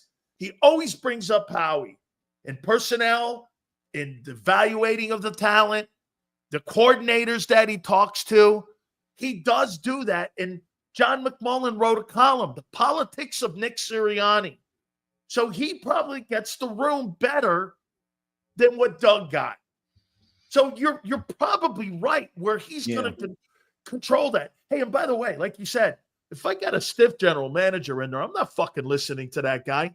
If I got a guy that's constantly giving me top flight players, I'm going to do this. You know, he knows what he's doing here. He's only doing this to help me. Yeah, I agree. And look, their entire motto in the organization is you can't be great without the greatness of others. You know, and by the way, the one thing I disagree with you on is I don't really think that that's ego from Nick. I think that's just he's an emotional dude, and you're not wrong that he's had some moments where you question some of that decision making. But I've never really gotten the sense from Nick that he's power hungry. You know, I've actually gotten a little bit of the opposite, where I think he's willing to die on the sword for his players and even sometimes for the organization when it's not even necessary. So I don't think, you know, I don't know.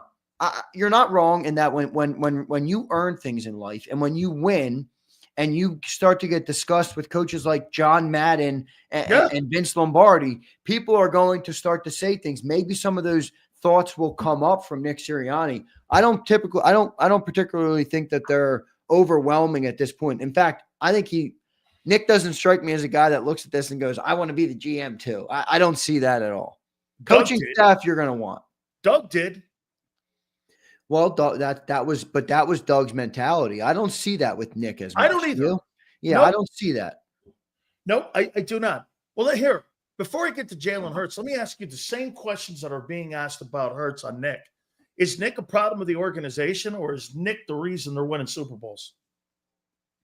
It's a little bit of both. I mean, you can't, you know, you're not going to win a Super Bowl with a shitty roster, no matter how good of a coach you are. And you're not going to win a Super Bowl with a great roster if you got a trash can head coach. So, I mean. Well, you've had 3 coaches in 20 years that have gone to Super Bowls that the organization has put in the room. 2 have won. One didn't win. That was Andy, actually, believe it or not. So in 20 years, I mean, every guy that you've hired outside of Chip has been to a Super Bowl since 2000. I mean, isn't that a credit that they're hiring good coaches? Yeah, that's what I'm saying. So is it the organization or is it the organization? But I mean, you can't just dismiss what Nick has done because you're saying I'm asking a question. That's all I'm doing here. No, I think my answer is I think it's a little bit of both. I think you need a great organization, and that obviously helps, especially when you're set up this way, right? Especially when you're set up this way. I mean, we just talked about the setup, the GM, the coach, the assistants, the players, Jalen, the non-continuity. I mean, you got to be firing on all cylinders if that's going to be your setup. So I think it's both. I think the organization is operating at a very high level. I think Jeffrey Lurie, to his credit, has created a system that seems to work right now. And Nick Sirianni has benefited from that. But I don't believe if you didn't have the right coach, you'd win a Super Bowl. Well, let me ask you then this. Do you think that the Eagles believe that if they could hire another guy, put him in there, and they'd win a Super Bowl? I don't believe that. I do. Because they have. Their resume says it. I don't see that. Really? Where? Don't you see it? Doug won, Andy won, all these other coaches. Nick, they put him in. He won. I mean, where don't you see the facts that they made those hires? So are you saying that you don't give Nick Sirianni much credit? I'm asking you, do you think the organization believes that he is a product of what they have put together? Because the same question's being asked about Hurts. Is it team or is it Jalen? I'm asking the same thing, but I'm putting Nick in the bullseye here. Do you think that, and again, I think John McMullen's column was great. Nick knows how to navigate better than any of the coaches that they have had in the building in there since 2000. And he knows how to navigate. Believe me, dude, he saved his 18 months ago. He was almost fired. Okay? I mean, 18 months ago, there were conversations about the guy on the yacht talking about whether or not John McMullen even said after the Tampa Bay game, I remember on your show. I don't know. Look, Nick's had his moments, but he's a Super Bowl champion. Does the organization think it's because of them? Most likely. They thought it was because of them with Doug. That's why my question would be, when does Nick do this? Put his foot down and go, hey, fuck, I want more say in this thing here. Look at my resume. Why does he need to? Because every coach has and wants what they want at times. And if there's something in the building in there, dude, you just lost a Super Bowl coach in Doug because of that. I didn't really look at Doug as having any kind of crazy ego, but Doug wanted to have a particular coach. When does that become an issue when it comes to hiring of a coordinator? So you think this is going to go down the line the next couple of years. Nick continues to win. He wants a different DC in there, say, in 2 years after Vic calls it a career. And how he wants this guy. You don't think that conversation will ever come up? I think that guy continues to win? I think that conversation will come up. I would hope that we're grown men and we can have the conversation and move forward and ultimately come up with the best decision for the organization. I mean, everybody's got to make sacrifices in life. That's part of it when you're in a team game. If you want to go into business in yourself, then start a YouTube channel and run it yourself. Like, you know what I mean? I don't know what the fuck you want me to do. It's a team game. You got to work with people. Howie, Nick, both of you guys. And I think they've done a pretty good job at it. I think Sileo is trying to stir me up. All right. No, I like Nick. I think okay, I'm wrong with on what? Nick. I'm asking what. I think one of the things I've been the most. I don't think I'm saying anything that's not going to be. I don't think I'm saying anything that's not being thought about or how coaches have operated over the last 100 years in the league. There's nothing different what I'm saying. You start winning ball games. You build autonomy in your own organization because you know what Nick could do? Nick could go like this, fuck you. I'm going to go to San Francisco and coach. Because, dude, that resume matters. Now. And how we gonna say, go ahead. That's right. They traded 3 ones for Trey fucking That's Lance. Right. Have fun. That's right. That's what they'll do. Well, because that's what they have done. So you're saying ego is going to be the demise in 3 years? I don't know. I asked the question, do you think that the more Nick wins, Nick's not going to – Yeah, I get what you're just saying. got through I guess it's likely, yes. 5 minutes ago, you said he's earned the right to put Patullo in there. Okay. When does he earn the right to do other things like personnel decisions, wanting a certain quarterback coach, and all of a sudden Howie goes, hey, man, relationships, when it comes to building, you know what the thing that the Eagles had this last year that was the best of anybody in the league? They had clarity in defining roles. And that's what won them. Everyone knew their role. I'm the coach. I put the personnel. I hire assistant coaches. I did all that. We're not going to do what we did a year ago. We had 1,000 voices in the room, and we had bullshit decision-making. That was clearly what went on here. Yeah, no. Listen, I think the more Nick wins, the more he's entitled to that. Yeah, I think it's, I definitely hear what you're saying. I just think it's a little bit, I think it's complex. I think the organization right now is doing a really good job, and I think they all recognize that. I mean, I would hope that Howie can look at Nick and appreciate what Nick has done, and I would hope Howie can look at, or Nick can look at Howie and appreciate what he's done. All right, it looks like they do right now. Now, when you hear the owner talk at the Super Bowl week, and he didn't really speak glowingly of Nick. I didn't think that was the right move, but so I get where you're coming from. I don't think where you're coming from is completely unfounded. I think I'm still in a little bit of, Super Bowl la land where I'm like, are you going to tell me that Nick and Howie are going to be fighting? I don't see it right now, but I do agree. In the future, I do think that could be something that comes up. But, I think Nick is a different guy. I think then who hired Patullo? I think Patullo is a Sirianni guy. Yeah, okay, so you think Howie? Actually, I know that. You know that. Okay. I know that Patullo is a Sirianni guy. Yeah, he brought him here. Now, do I know whether Nick said that's a reward? What's that? You think that's a reward for Nick? That Nick? I don't know. I think even if you're Howie, what would be your better alternative? No. I like the hire if they do what they did a year ago, 5 to 10% increasing in the passing game. I mean, just because there's two different people doesn't mean they're going to see it different ways. No.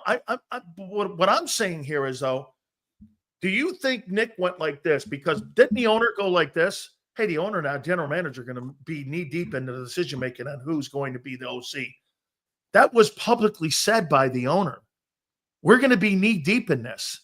So what you're saying is you think Nick went ahead and made that hire, and that's Nick's hire, and that the owner and the general manager were probably cool with that.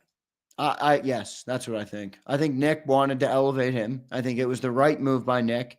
I think the owner and the GM looked at it and said, I agree. He just won a Super Bowl and he's been here for 4 years. And I think they all agreed that that was the right move. And that's what they did. Now, I don't know I didn't hear of any interviews with anybody else. Did you? I didn't see anything. No, so I don't didn't know. know. Maybe they kept it in house. I know you have to interview minority candidates. So I know they called Frank.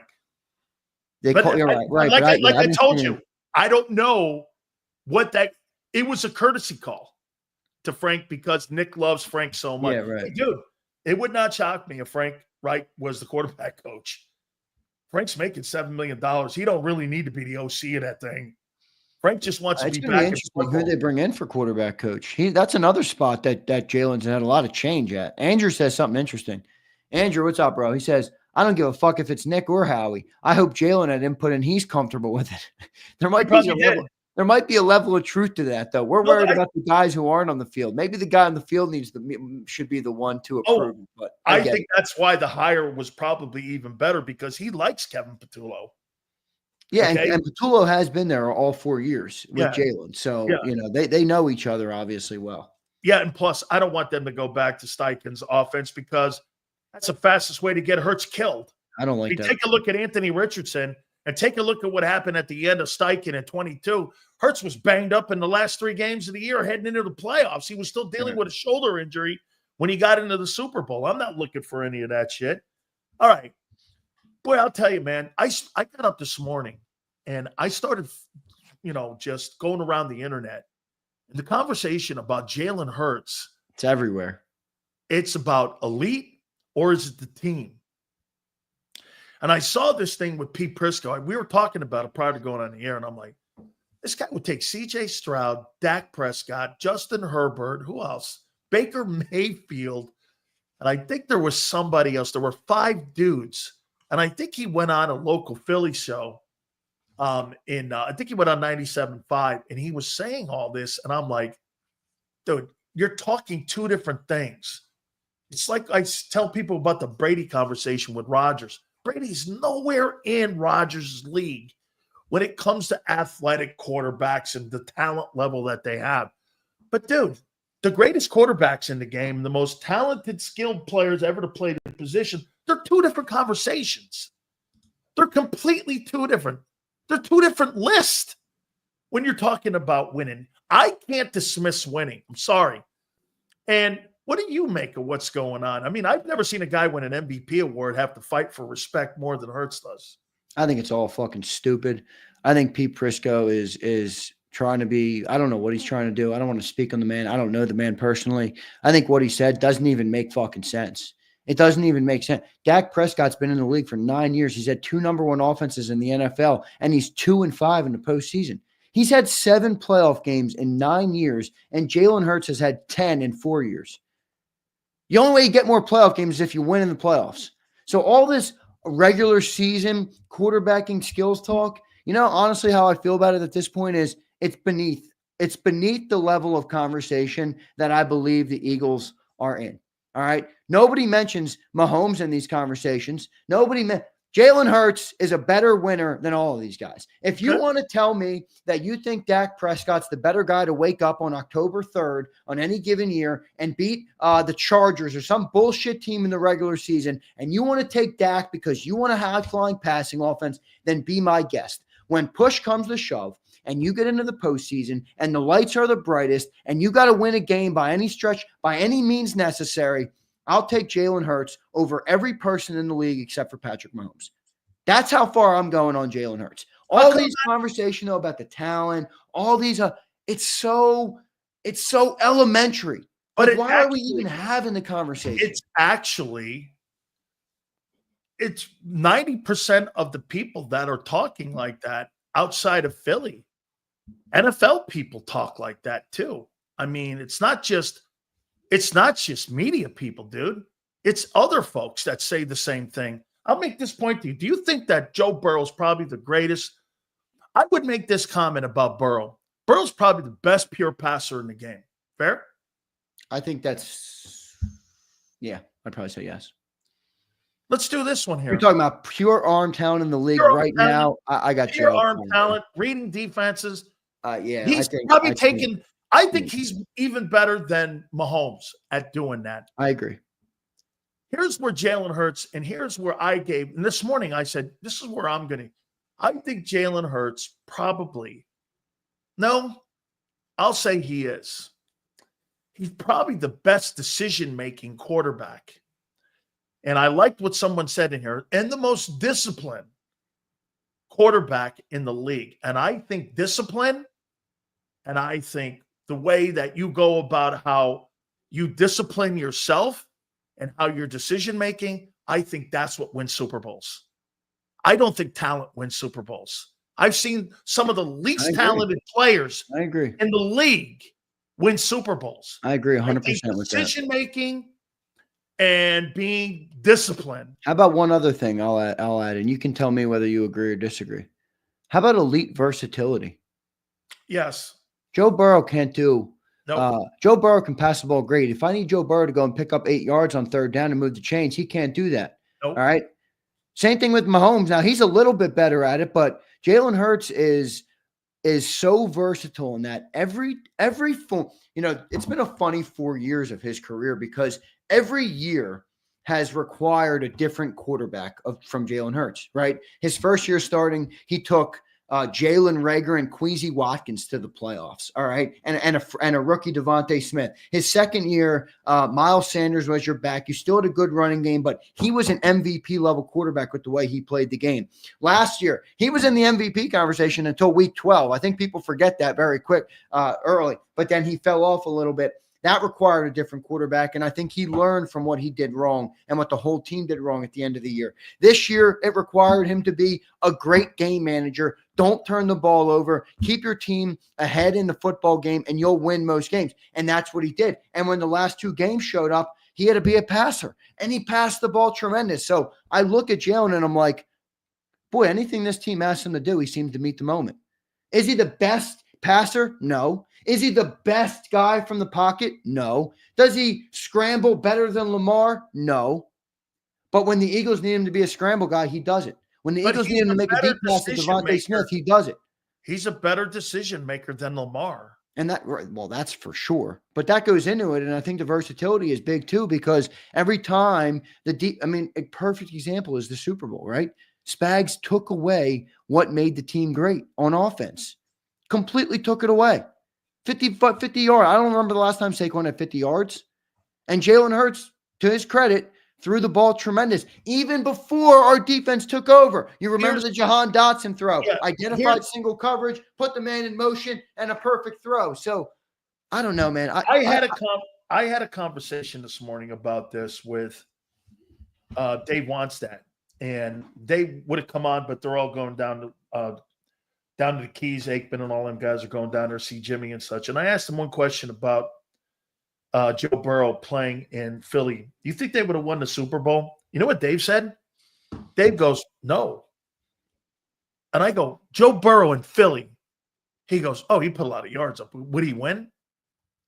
He goes, do you think Barkley would have had 2,000 yards rushing? I was saying if Joe Burrow was the quarterback, I go, no. He goes, dude, coordinators are concerned about the passing game, but you know what they're more concerned about? A running quarterback that makes the right decision and when to take off running.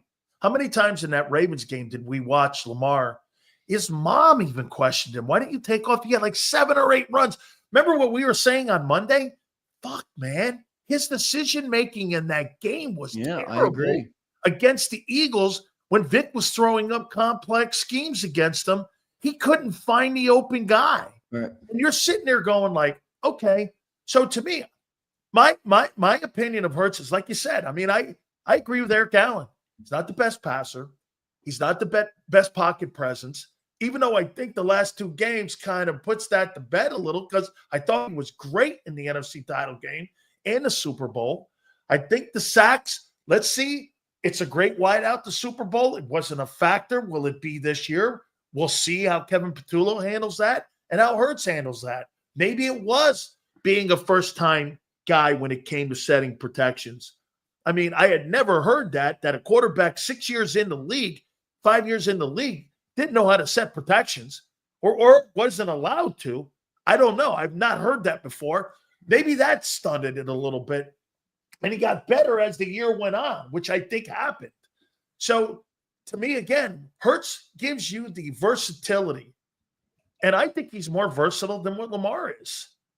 Lamar's a better talent, dude, but Jalen's a better player. Yeah, I agree completely. I 100% agree with that.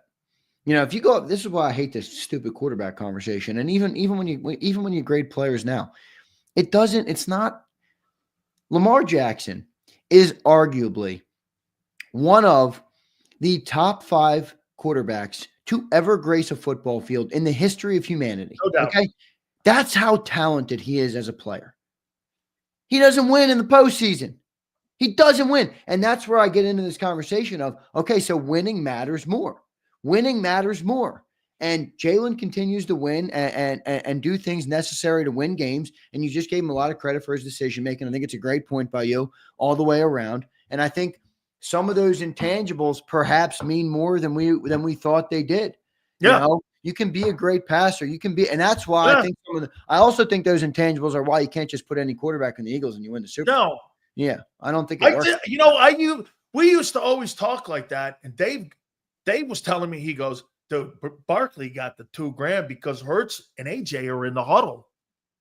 You can't take them 2 guys away, man. Right. You take those 2 guys away, he's in fucking New York with a better old line, which means he's a 1,300-yard guy. Right. Okay? You put him in there with a guy who could take off and get you 800 yards and 14 touchdowns rushing. Dude, I think those 14 touchdowns, I know a lot of them are tush push. Still, the guy gives you versatility in that huddle. All right. I'm going to throw this at you here. By the way, we're going to read the super chats here in a second. Please, all supers go to the top. Do me a favor also.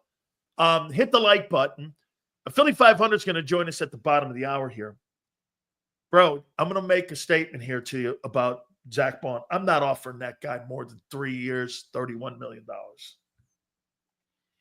For who? For Zach, and I'll tell you why. I'll go a little higher than you, but I'll tell you why.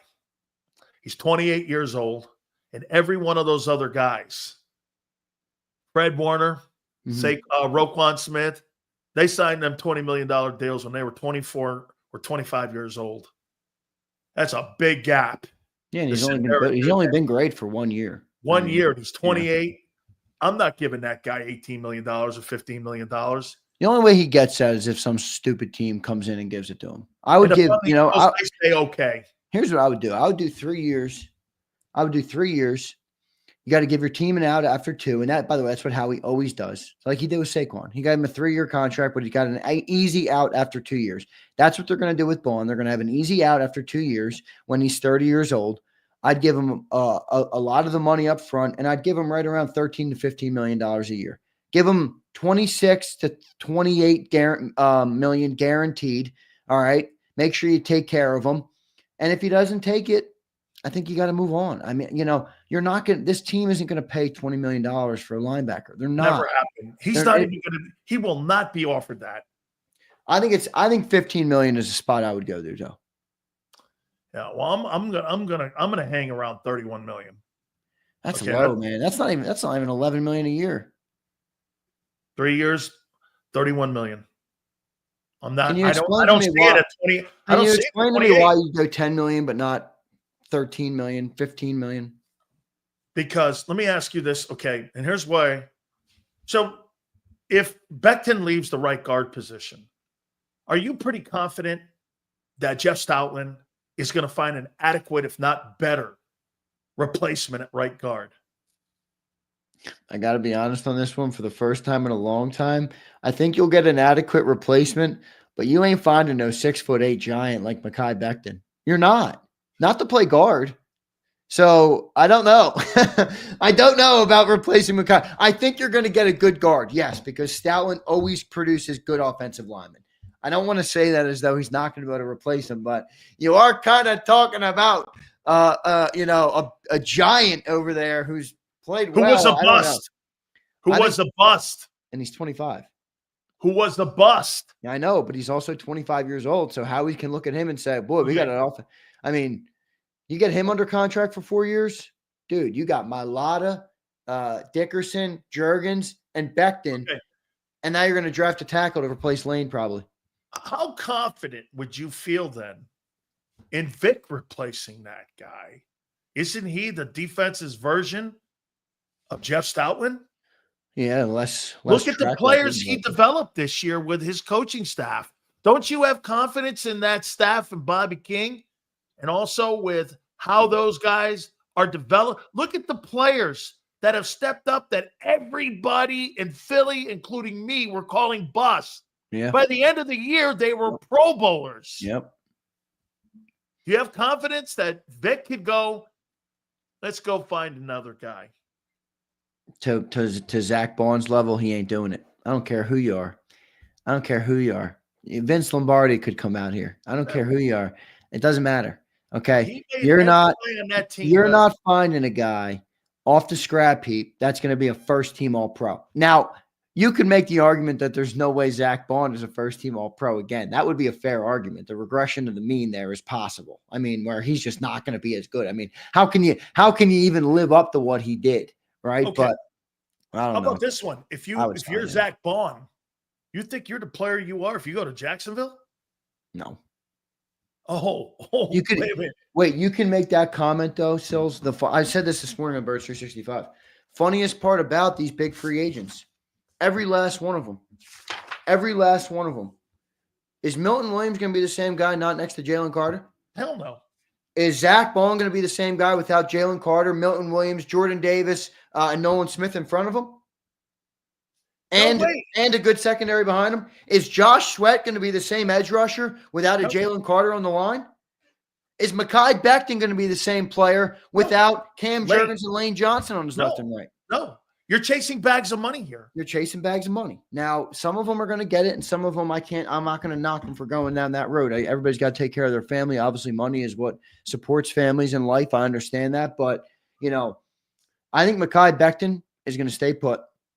I really do. I think what happened in New York nearly broke his football spirit. I think it almost got him to a point of saying, I don't want to play here. I don't want to play football anymore.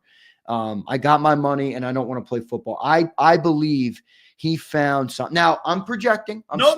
Fred Johnson said the same thing, that his will was broken in Cincinnati. Right. And I think that Mekhi loves this place. Maybe he doesn't. Maybe he takes the money, but I think there's a team-friendly deal, and Mekhi Becton is going to take it, and he's going to stay put in Philly, and that would solve that problem. With Zach Baun, it's interesting because you're talking about a guy, and again, I hate the pocket counting, but it comes into factor with players and what they're going to do. Mekhi Becton was a first-round draft pick, so he got a big bonus, a big guaranteed signing bonus when he was drafted to the league. Let's look real quick up Mekhi Becton, what his career earnings are. And again, I don't like career earnings, $22 million.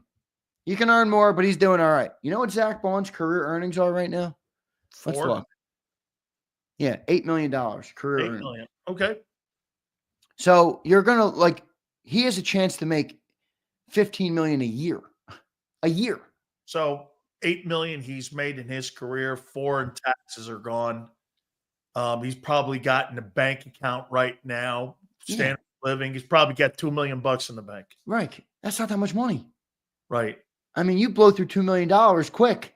Yeah. Especially for, people forget when you get drafted. I forgot. He's got his whole life ahead of him. He's 28. Hey, Xander, I forgot when you got drafted. The tax man comes in, and that fucker takes 27% of the money here. So you're going like, hang on here. So if you sign for $1 million, you mean to tell me, hang on here, wait a minute, I only have $700,000? Yeah, you got to buy a house. You got to live someplace. You got standard. You got a standard of living. Yeah, all of a sudden you're like, wait a second. All of a sudden I got $400,000. You're going, I thought I was rich. No, right? And you're like, wait a minute here. So I mean, that's where Baun is interesting. Where if you're the Eagles and you want to keep him around, and you want him to take a team friendly deal, you got to do something to sweeten the pot. So maybe the answer is you like you just said, you only got a couple $1 million in the bank. I'll give you $10 million up front right now. Right. And then we'll give you $13 million. Well, your average annual value will be $13 million a year. You get $10 million up front. You get 80% of your contract fully guaranteed for 2 years here in Philly. And you can go and you're going to be taken care of, and you're going to be a great football player with a chance to win more rings. That's what you're going to have to do. Doesn't mean Zach is going to take it. And the other two dudes I think are gone, Sweat and Milton. I think they're done. You know what, though, here? For me, I saw Oren Burks walk in on the Kobe spot. I saw no drop-off. And to me, that was coaching by King and by Vic. Now, could that have lasted all year? I'm thinking not. Okay, I'm not saying to you that Oren's better, but I saw great coaching for a guy who was a special teams guy splitting reps with Trotter on the special teams. Walk in, dude, every game ball, NFC title game, Rams game. Did he play poor at all in any of the playoff games? That's a no. Dude, this so guy's for me, I went like this. Could Vic do that again and find another guy in the free agent area, bring a dude in, and there you have it. You plug him in there, and there's Dre Greenlaw in the middle next to Kobe. That's not an awful sound.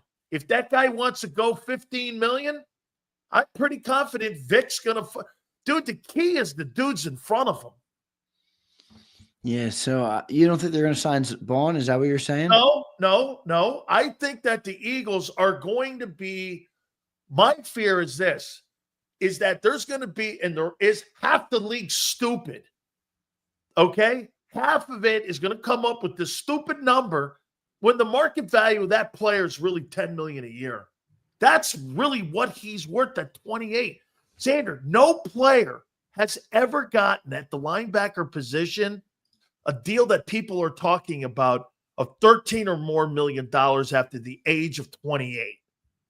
Nobody has signed that deal as an inside linebacker. And to think that that guy would be the first in Philly who kind of like rejects that conversation at linebacker, no way. You got to go above 10, though, Sills. 10's not going to get it done. 10's bad business because there's no chance. So should Howie negotiate with what the market value is, or should Howie give the guy a contract because he wants to feel good about himself because the guy really performed? Is that what you're saying? Or does Howie, because if Howie puts him on the market, I'm sorry, dude, there's going to be a stupid team that's going to put a 13 or 14 number up there. And I'll go, if I'm the Eagles, I'm going 13 all day. All day. I can do that. Here's the problem that you have with Zach. Say Zach gets a contract from Cleveland. Fuck. Really? You're going to be a bum in Cleveland. Nobody's going to say your name again. Who the fuck are the linebackers in Cleveland? Nobody's going to know who you are. Who are the linebackers in Cleveland? Does anybody know? No, bro. If you go there, or if you're going to be a nobody, and you're going to get killed. All right, let me project something for you. I'll tell you what I would sign right now. 3 years, $40 million. It's 13.3 a year. And give them $28 million guaranteed. 26, 27, 28. You're giving him the extra 3 because you liked what he did for you this year. You're giving him pats on the head. I think he's earned it. Okay. He picked off Mahomes in the Super Bowl, my guy.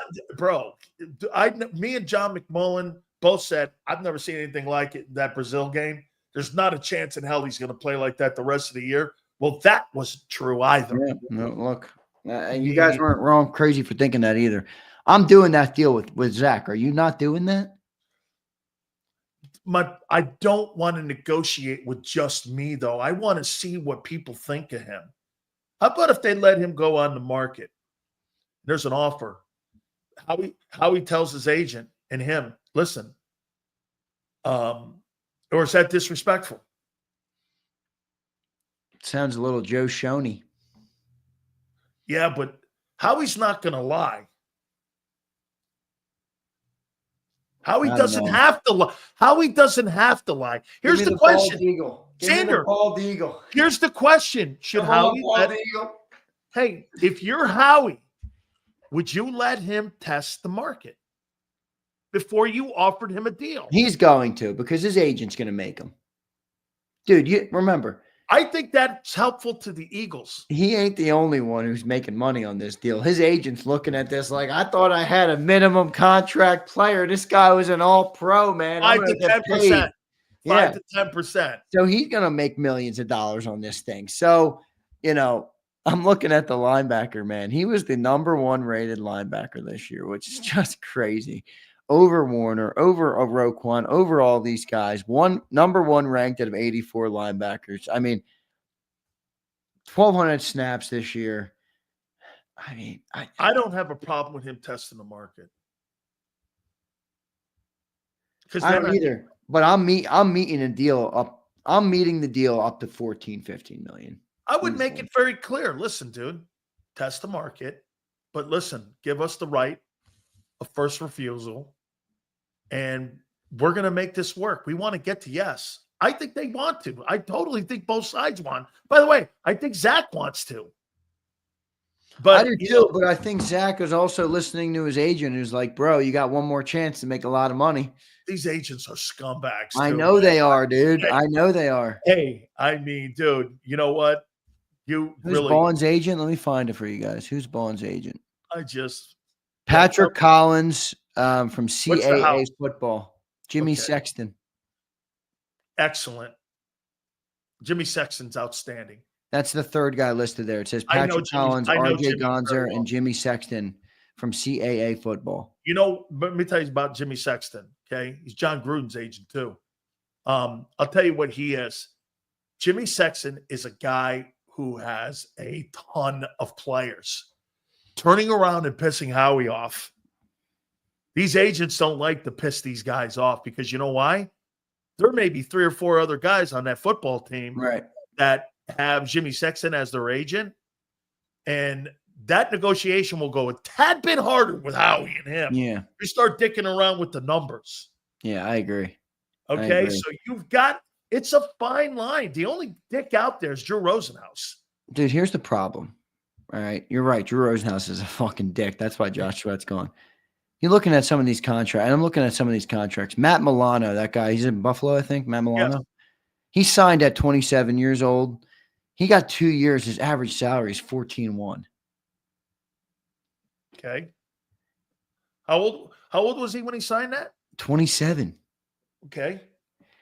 Now you have JOK. You remember that guy in Cleveland? There you go. We're wondering who the Browns linebacker is. It's fucking JOK. Jeremiah Owusu-Koramoah. He signed an extension at 24 years old, so a lot younger, but 3 years, $12.5 million a year, 37.5 value. So I think you're falling right between those two guys. Andrew Van Ginkel was 28 last year. He signed a 2-year, $20 million deal. He's more of an edge, though. Yeah, he's a different player. He's a different player. Yeah. But I would say, hey, okay, 28, 1 year, $14 million? That's steep, dude. Dude, That's doing steep. It. Dude, you're talking about a first-team All-Pro linebacker. Wait, we're talking money now. We ain't talking about accolades. We're talking money here. I'm talking about putting a football team on the field that can win you another Super Bowl. I got it. I'm talking about a football team that I built last year with a $1.5 million linebacker. I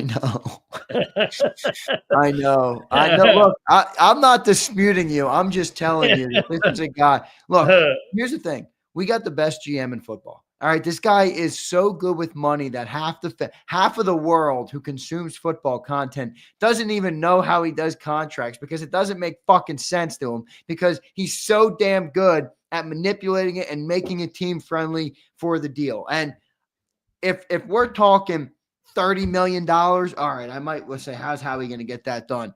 We're talking $13 million a year, bro. I've seen Howie make a $50 million contract look like peanuts on the cap. He did it with Jalen Hurts. $13 million a year.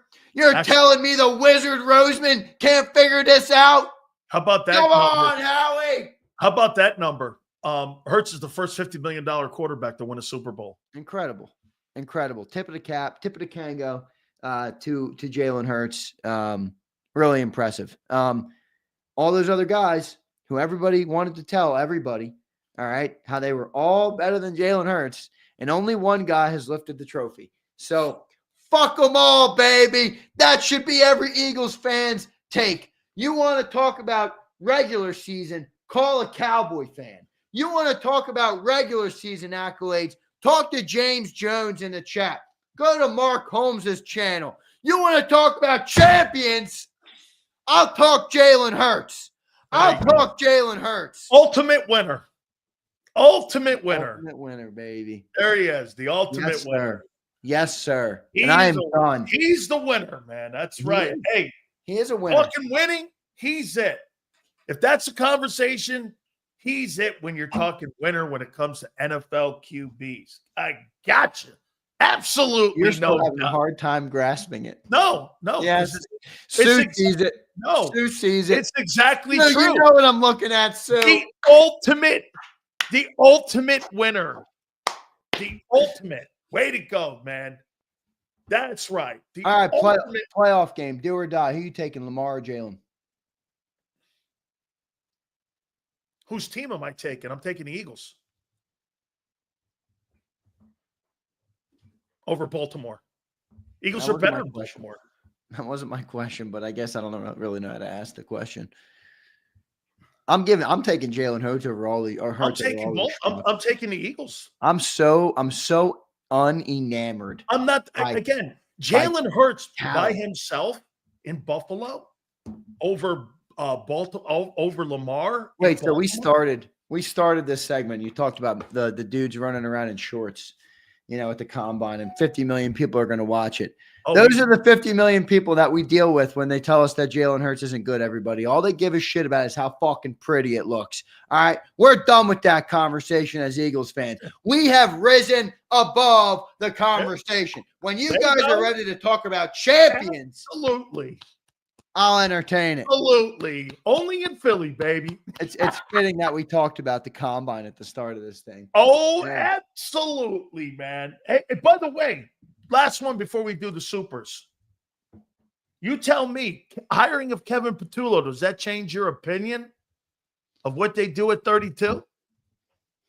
Nah, because they're going defense on 32 they might go offensive line. Yeah. I could see them going tackle. Yep.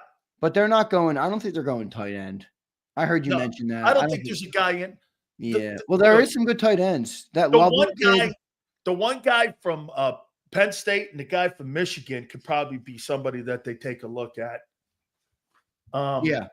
There's a couple good defensive linemen too, but the kid from Texas too, that kid Helm. Yeah, I don't think it's a great draft in terms of tackles, but it's good in terms of the interior O-line.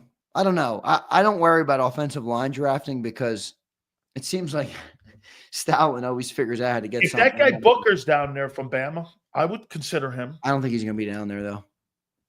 You think he's going to be down there? It depends on where those weirdo quarterbacks go.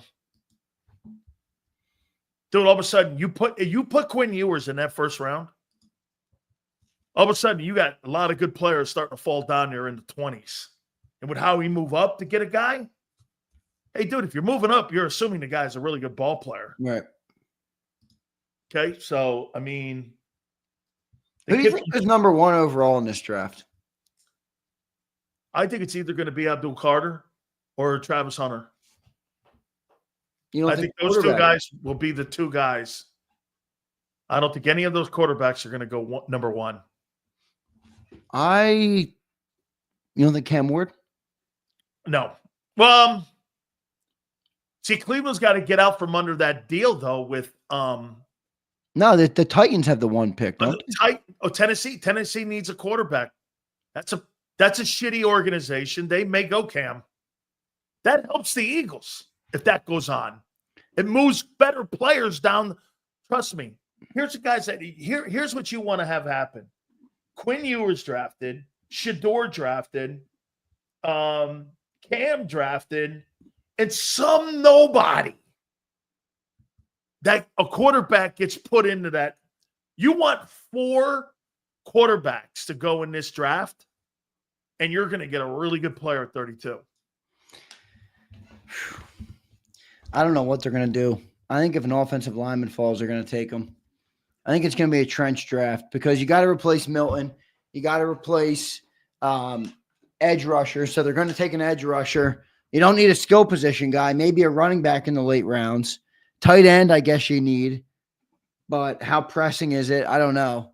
That Dillon kid from Oregon could be another guy, or that Milroe kid could get into that. Dude, fuck that, dude. Don't bring Jalen Milroe to my pro team, dude. And no, guy already ruined my fucking college team. I could barely watch the Crimson Tide last year. No, no, no, no. I'd rather look at small hands flicking. I don't want Milroe. Let's read these supers before. If you had to pick one quarterback that was going to be successful from this class, who would you pick? Oh, so let I'm me pick taking your of guy this from shitty Miami. group. I'll take the kid Ward from Miami. Me too. And I'm not biased toward Miami. Sileo maybe would be, but Yeah. I think Ward has the best. I think he's calm in the pocket. I think he's calmer in the pocket, and he's able to make more plays and more ad-lib plays. Shador, to me, takes too many fucking sacks, dude. I mean, and Cam can move the ball. Cam can push the ball Yeah. downfield. To be blunt with you, Yale, I'm not sold on any of them. None of them. Not Shador, not Cam, not Jackson Dart. I see Abe saying Dart. None of them, dude. Definitely not Jalen Milroe. All right, definitely not him. Now maybe I'm wrong. I don't know. Maybe a pro coach will do something with him. I don't see it. Jason A-Team says, I need a Sills elite. Elite! You met the moment. Well done. Mikey Shreds. What's up, Mikey? 2 words to describe Hurts. Field general. Not bad. Okay, take it. Dude, this morning I told somebody that I think that he's probably the best decision-making quarterback, including Mahomes, in the league. And to me, that's what wins Super Bowl. Discipline and decision-making. Talent, I think it's overrated. I agree. Talent is overrated. About time you're coming around. Hey, do you think Tom Brady could jump over a stack of quarters? About time Big Sills comes around to the dark side.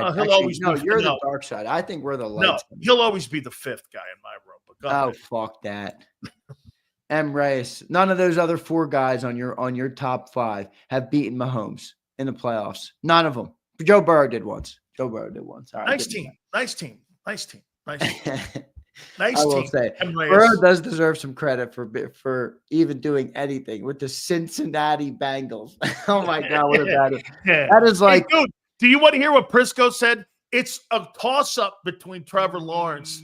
It's a toss-up between Trevor Lawrence and Jalen. Dude, you get drafted to Cincinnati. It's like waking up in hell. You die you're in hell. You're like, shit, I didn't make it to the good side. You got to make sure your check clears on Tuesdays. I mean, dude, Cincinnati. Oh, come on. Yeah. Come on. Brutal for him. M. Ray says, you are a premier merchant of Jalen Hurts hate. Reyes. There was no hate today. It was a conversation. You're the only one that took it that way, Dick Stick. Dick Stick. You're the only one. And of course, use that one. It's so easy to throw a lure into the Dick Stick pond. And of course, M. Reyes is the first one to bite. You're fucking easy, M. Reyes. What a dick man. That's one of your better nicknames I've ever heard. I got to give you it. Sig Lord, all Paisan coaching staff. Okay. Still has a tier. I need to stop this guinea on guinea hate. Yeah, you do. I don't give a shit what they are. I just want them to be good. Patullo, Sirianni. Okay, I mean, I'm starting to go like this. I got my family going, are you hating on Italians? I'm like, no. Dude, with the way you're going. Oh, wait. With the way you're going, Sileo, you might be getting a call for the head coach or for to coach in Philly, man. You're another Paisano. Hey, hold on here. You're a Paisan? Yeah, yes. Okay. And he's like, hey, why don't you come here and you can be the street cleaner, clean up the parking lot here at the Novacare. That's probably the only fob I'm gonna get. Yeah. Eagle Nest. I do like Will Howard, but I don't know, bro. I don't know. I think we're in the midst of a big change in the NFL where it's the land of dual threat now. All right, and I don't know if going down that road makes sense. Martin Perez, Sills, I'll take Cam Scatterboo, pair him with Barkley. He's gonna be in the 3rd or 4th round. I'm gonna opt out of Scatterboo.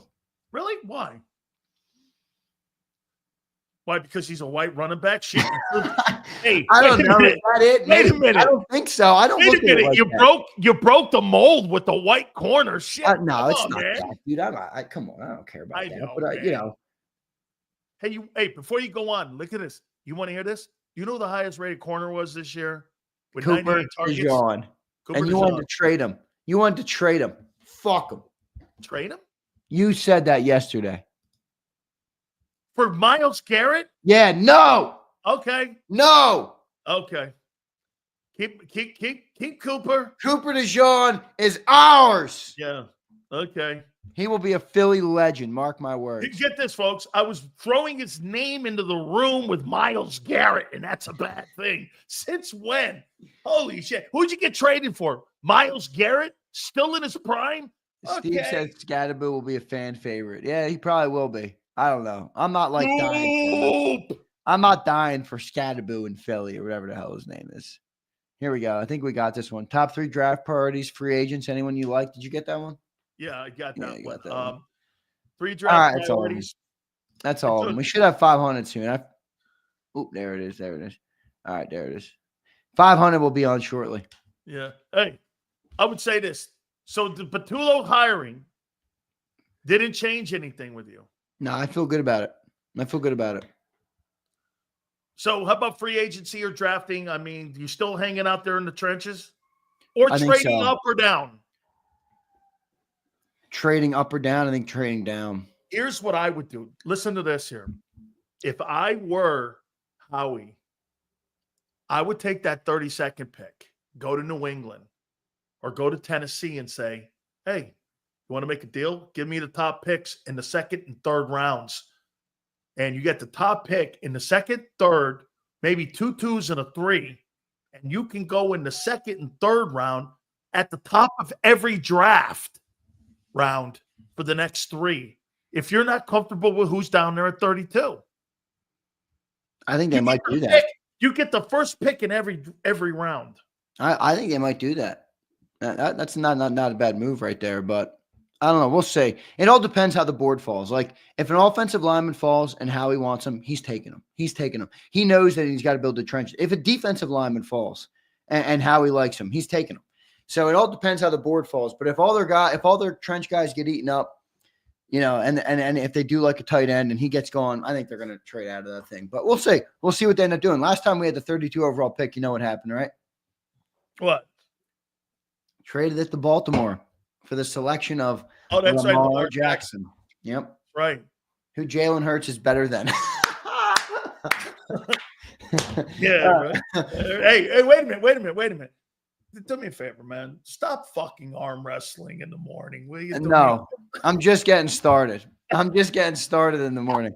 I got so many comments. I'm like, I don't give a shit. I'm done with both of you old heads. You too. I'm coming for you too. Oh, with what? With what? Call your Aunt Betty. You can't take call your Aunt Betty and say, conversation. get used to it. Look at these Philly guys. They can't take conversations at all because when you bring shit up, they start going, oh, we're the best. God, you're unsufferable. You tell Philly 500 you want to trade Cooper Shiesty. No, for Myles Garrett. Yeah, okay. No, I'm not doing it. Okay. We had the number 1 defense in the NFL without him. Okay. All right, let me go. You have a good segment with 500. Hey, all right, man. I appreciate it. Hey, Xander, we'll catch you in the morning, man. I appreciate you, brother. Yo, Kokorski, don't ever call me a snowflake, brother. All right? Don't ever fucking call me a snowflake, Kokorski. Jesus Christ, on the way out. Got to rip somebody on the way out. I'm over here. You got it, man. Look at that. You're pissing Xander off here, man. Sirianni's going to mandate all the Eagle coaches go to the Father Carmine for pregame prayer on Sundays like Rocky Balboa. Hey, Father Carmine, how you doing? All right. I tell you what, supposedly Jalen Hurts was named the MVP of the Super Bowl. I've never seen a guy have to fight for more respect. This guy's like the Rodney Dangerfield of the NFL. Guy wins the Super Bowl MVP. People are debating whether or not he's a good quarterback or not. Thoughts on the wide receiver, the OSU wide receiver.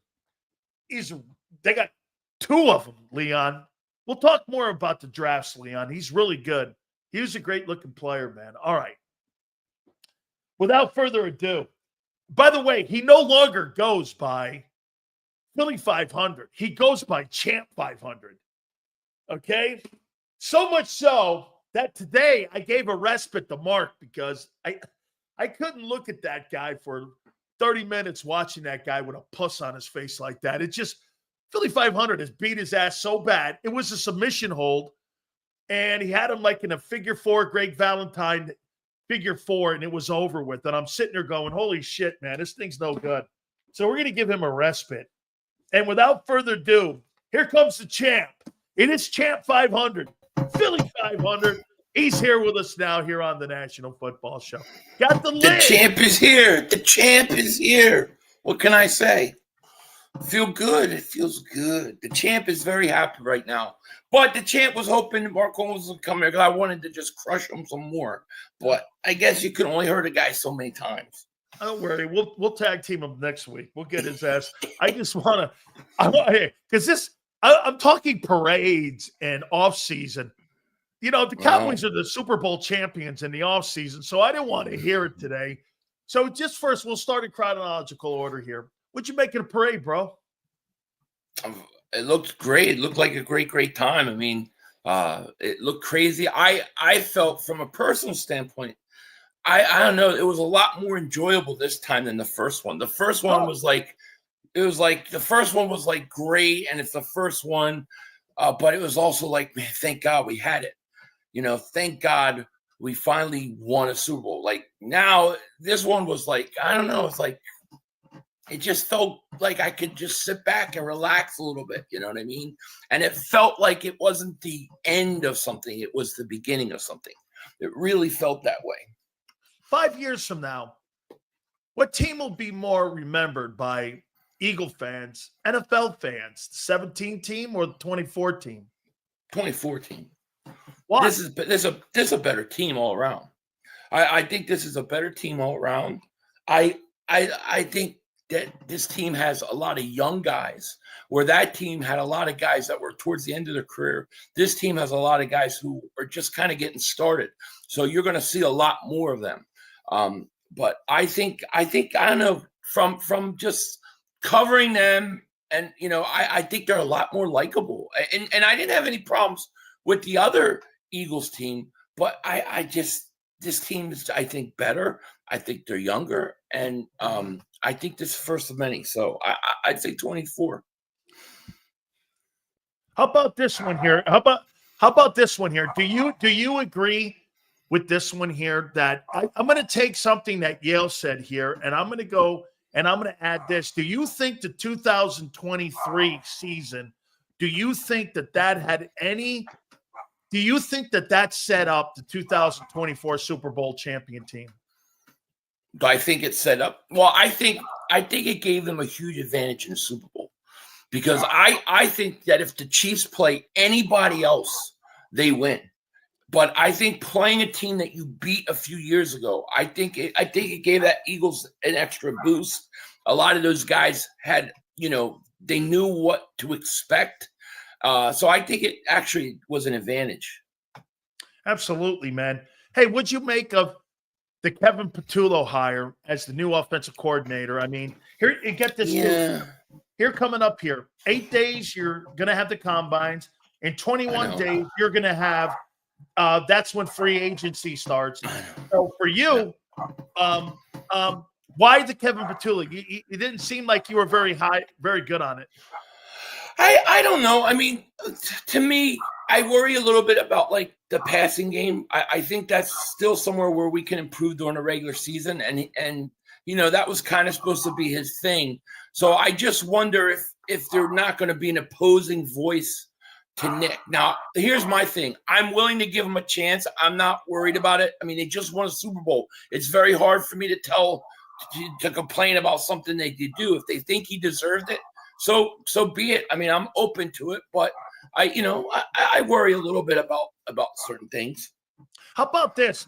I said that for them to be able to do this and to go with Kevin Patullo, that lets me believe that they're not going to really deviate so much off of what they did a year ago by running the football, probably in the passing game. Would you not agree the passing game is probably the only hole in the team? Now, again, the wideout is Lombardi Trophy. Sills, I mean, that's why I'm saying if you wanted to go out and improve the passing game, you're probably going to go outside the organization. But because of how they won the Super Bowl, are we expecting any changes, any radical changes in the offensive approach going into 25? No, I don't think so. And I don't think they should. Like I said, I do believe a lot of those passing numbers were down because you had a running back who was getting 2,000 yards. So to me, everybody, how many times did we debate this? I thought that the Eagles, if they needed to pass the ball, they could. They just didn't need to do it. So, I mean, I think it's always there. So I wouldn't change anything on this offense as far as what they did and how they did it. No. How about this? Kevin Patullo is not a proven play caller. Just same way Brian Johnson is not a proven play caller. Does that concern you going into this? Because he's never been a play caller at all in any way. Is that a concern? Yeah, it definitely concerns me. But at the same time, I think they've got wiggle room to do something like this because they just won. But yeah, it does worry me because we saw what happened 2 years ago. However, I think the one thing that we're kind of missing about this is the fact that Jalen Hurts has had so many coordinators over the course of his career, right? At what point is he your de facto offensive coordinator anyways? Which he knows what he likes to do. He knows what he likes from this coach and what he had from this coach. And he could take all those things and process it. So to me, I think Hurts, though it sucks to have a bunch of different coordinators, I think he's probably getting to the point where he kind of knows what he wants to do. How about this? I had a conversation with Xander about this, and let me hear your take on this here with Nick Sirianni.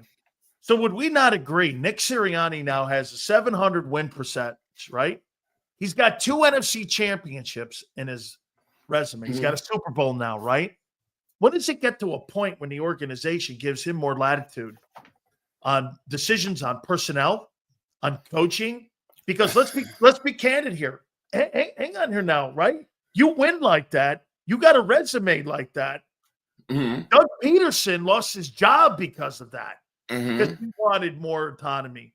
Now, John McMullen wrote a great column for Sports Illustrated and said that the politics of Nick Sirianni, he knows how to navigate around the organization. He knows how he's important. He brings his name up every single press conference. And I'm not saying it's adversarial now, but say he wins another Super Bowl. When does that dynamic between Howie Roseman and Nick Sirianni come to a head where you do this? Or do you think everything is going to be family business? Everyone's going to know their role. No one's going to step over their bounds of what they want. Surely every time a guy wins more, he expects more in return, doesn't he? You expect to get paid more to win more. Well, he's going to be the highest paid coach in the league. So that's going to happen. $20 million. I think he's going to be the highest paid coach in the league. Well, I think he'll get more than Ben. Why would they do that when they replace every guy and they've won with other guys? Jeffrey Lurie, I think he's okay. Well, then here, let me ask you this: do you think Nick Sirianni's a product of the system of how the Philadelphia Eagles do business, or do you think that they won a Super Bowl because of Nick Sirianni? I think a little bit of both. Okay, now listen, I was as skeptical about. I lost confidence in Nick Sirianni at the end of last year with that collapse. I did, but he went out there and proved himself. I think Nick, well, for whatever reason, those players love him and they play for him. I also think what he does better than Doug is I think he develops young talent way better than Doug. They play a lot earlier. They come out and they affect the team. Look how many young guys are playing on this team. So to me, I think Nick. I think Nick is he may not be the greatest play caller in the world. He may not be a guy who should be coaching and calling plays and offensive coordinator, but managing the team and what he does there, I think you got to give him his credit. I think he deserves it. And I do think that there will be a dynamic at some point where he's going to want a little more say, and then the Eagles are going to have to figure that out. Howie's only going to give you so much probably, but I think Nick handles it way better than Doug did. How about this though?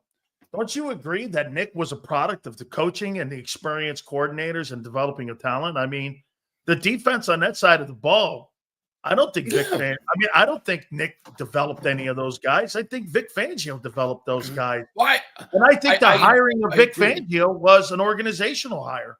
It was a great hire, and it was, but the coach is the guy who's come up with the plan. I mean, he emphasized, and he has spoken about this for years about developing those guys. So it trickles down to the coaching, and they did a great job in hiring all those defensive coaches. I mean, and I think that you're right. Vic Fangio is a part of that. Clint Hurt, all those guys have a part in it, but it trickles down and starts with the coach, in my opinion. Here's what I'm offering Zach Baun. 3 years, $31 million. That's it. And here's why. That's it. The majority of Xander wants to go to 13, okay, per year, okay? And here's why. His market value right now is 3 years, it's $99.7 million because he's 28 and he's only done it 1 year. The majority of the guys who sign these big-time contracts were either 24 or 25. They weren't 28 years old.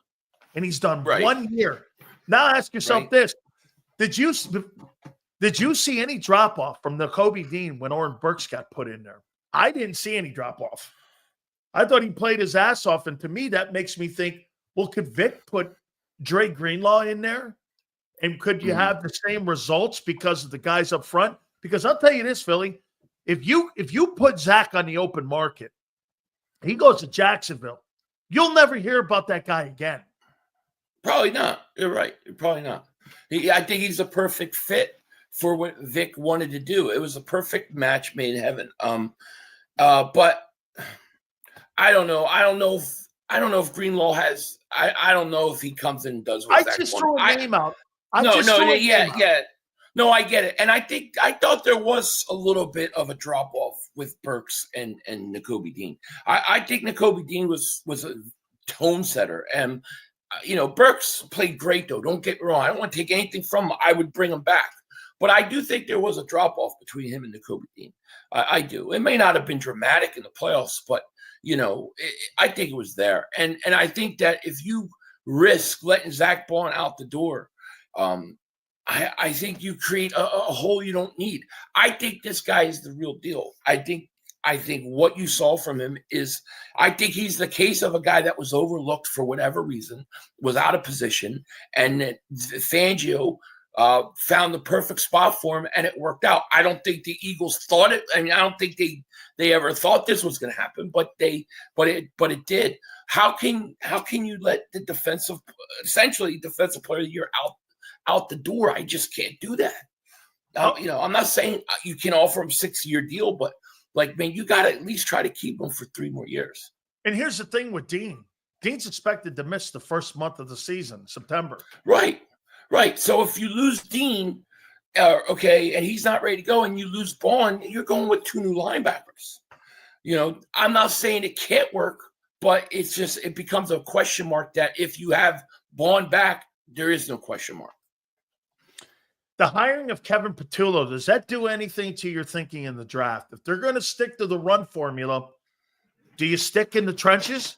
D-line, O-line, that kind of stuff there? I mean, do you stay there? Do you trade out? I like this idea. Trade to Tennessee or New England, where you get one of the top 3 picks in each round over the 2nd, 3rd, and 4th round. You can have the top picks and top choices of every player, and they do a pretty good job. Next player, best player available kind of guy. That's kind of what Cooper DeJean was.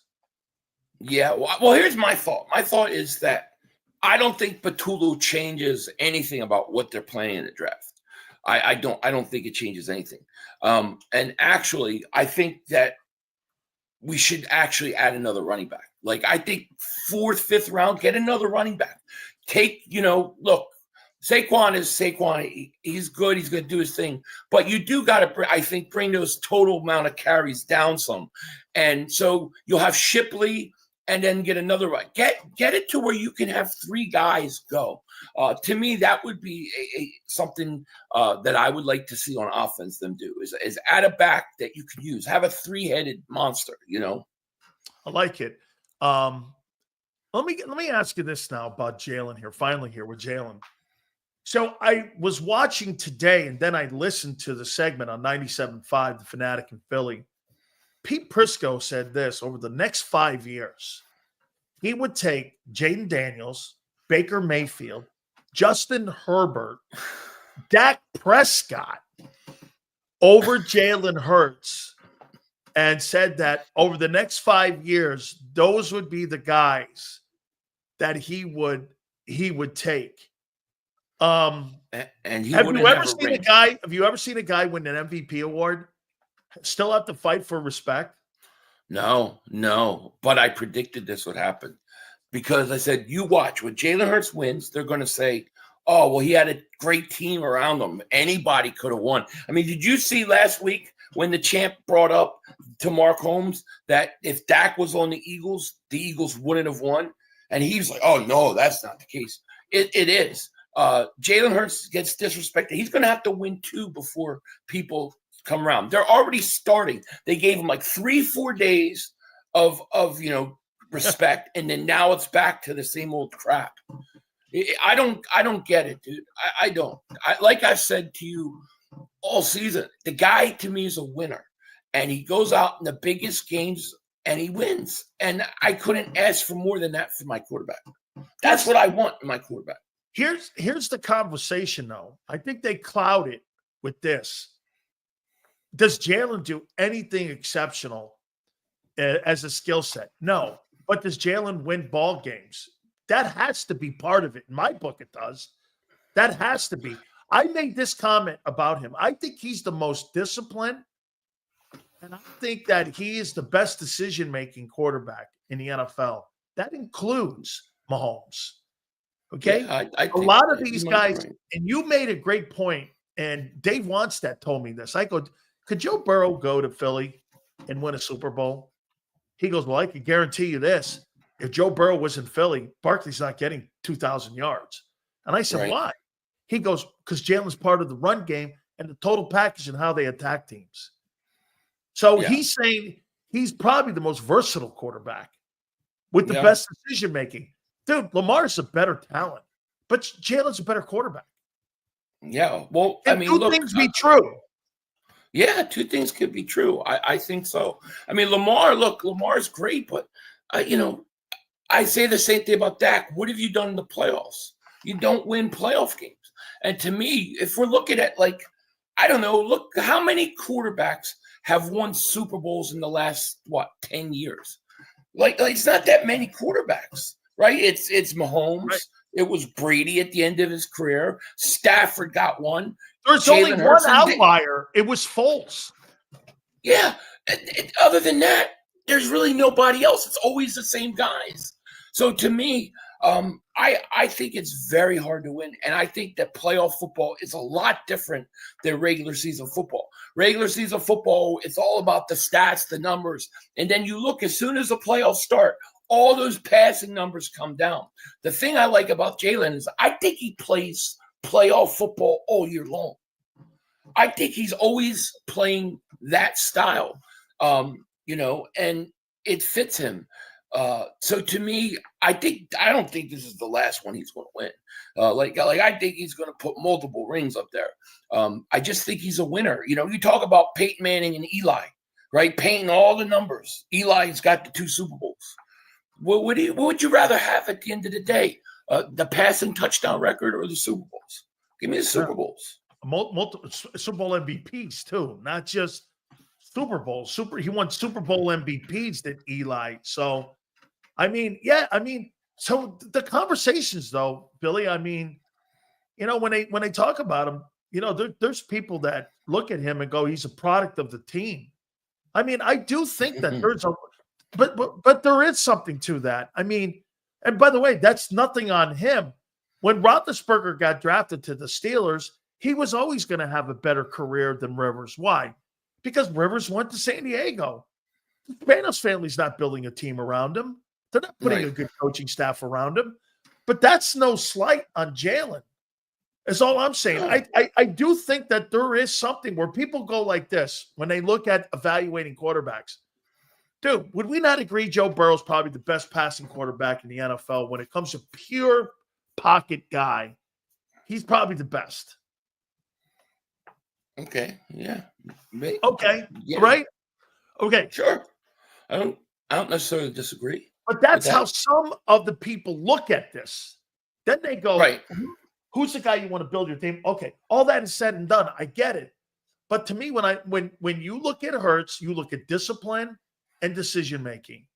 Is he a better decision maker than Joe Burrow? I think he is.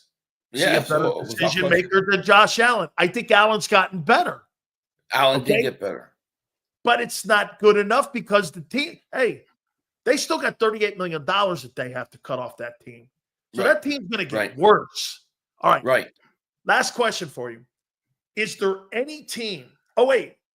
Here's the thing with Myles Garrett.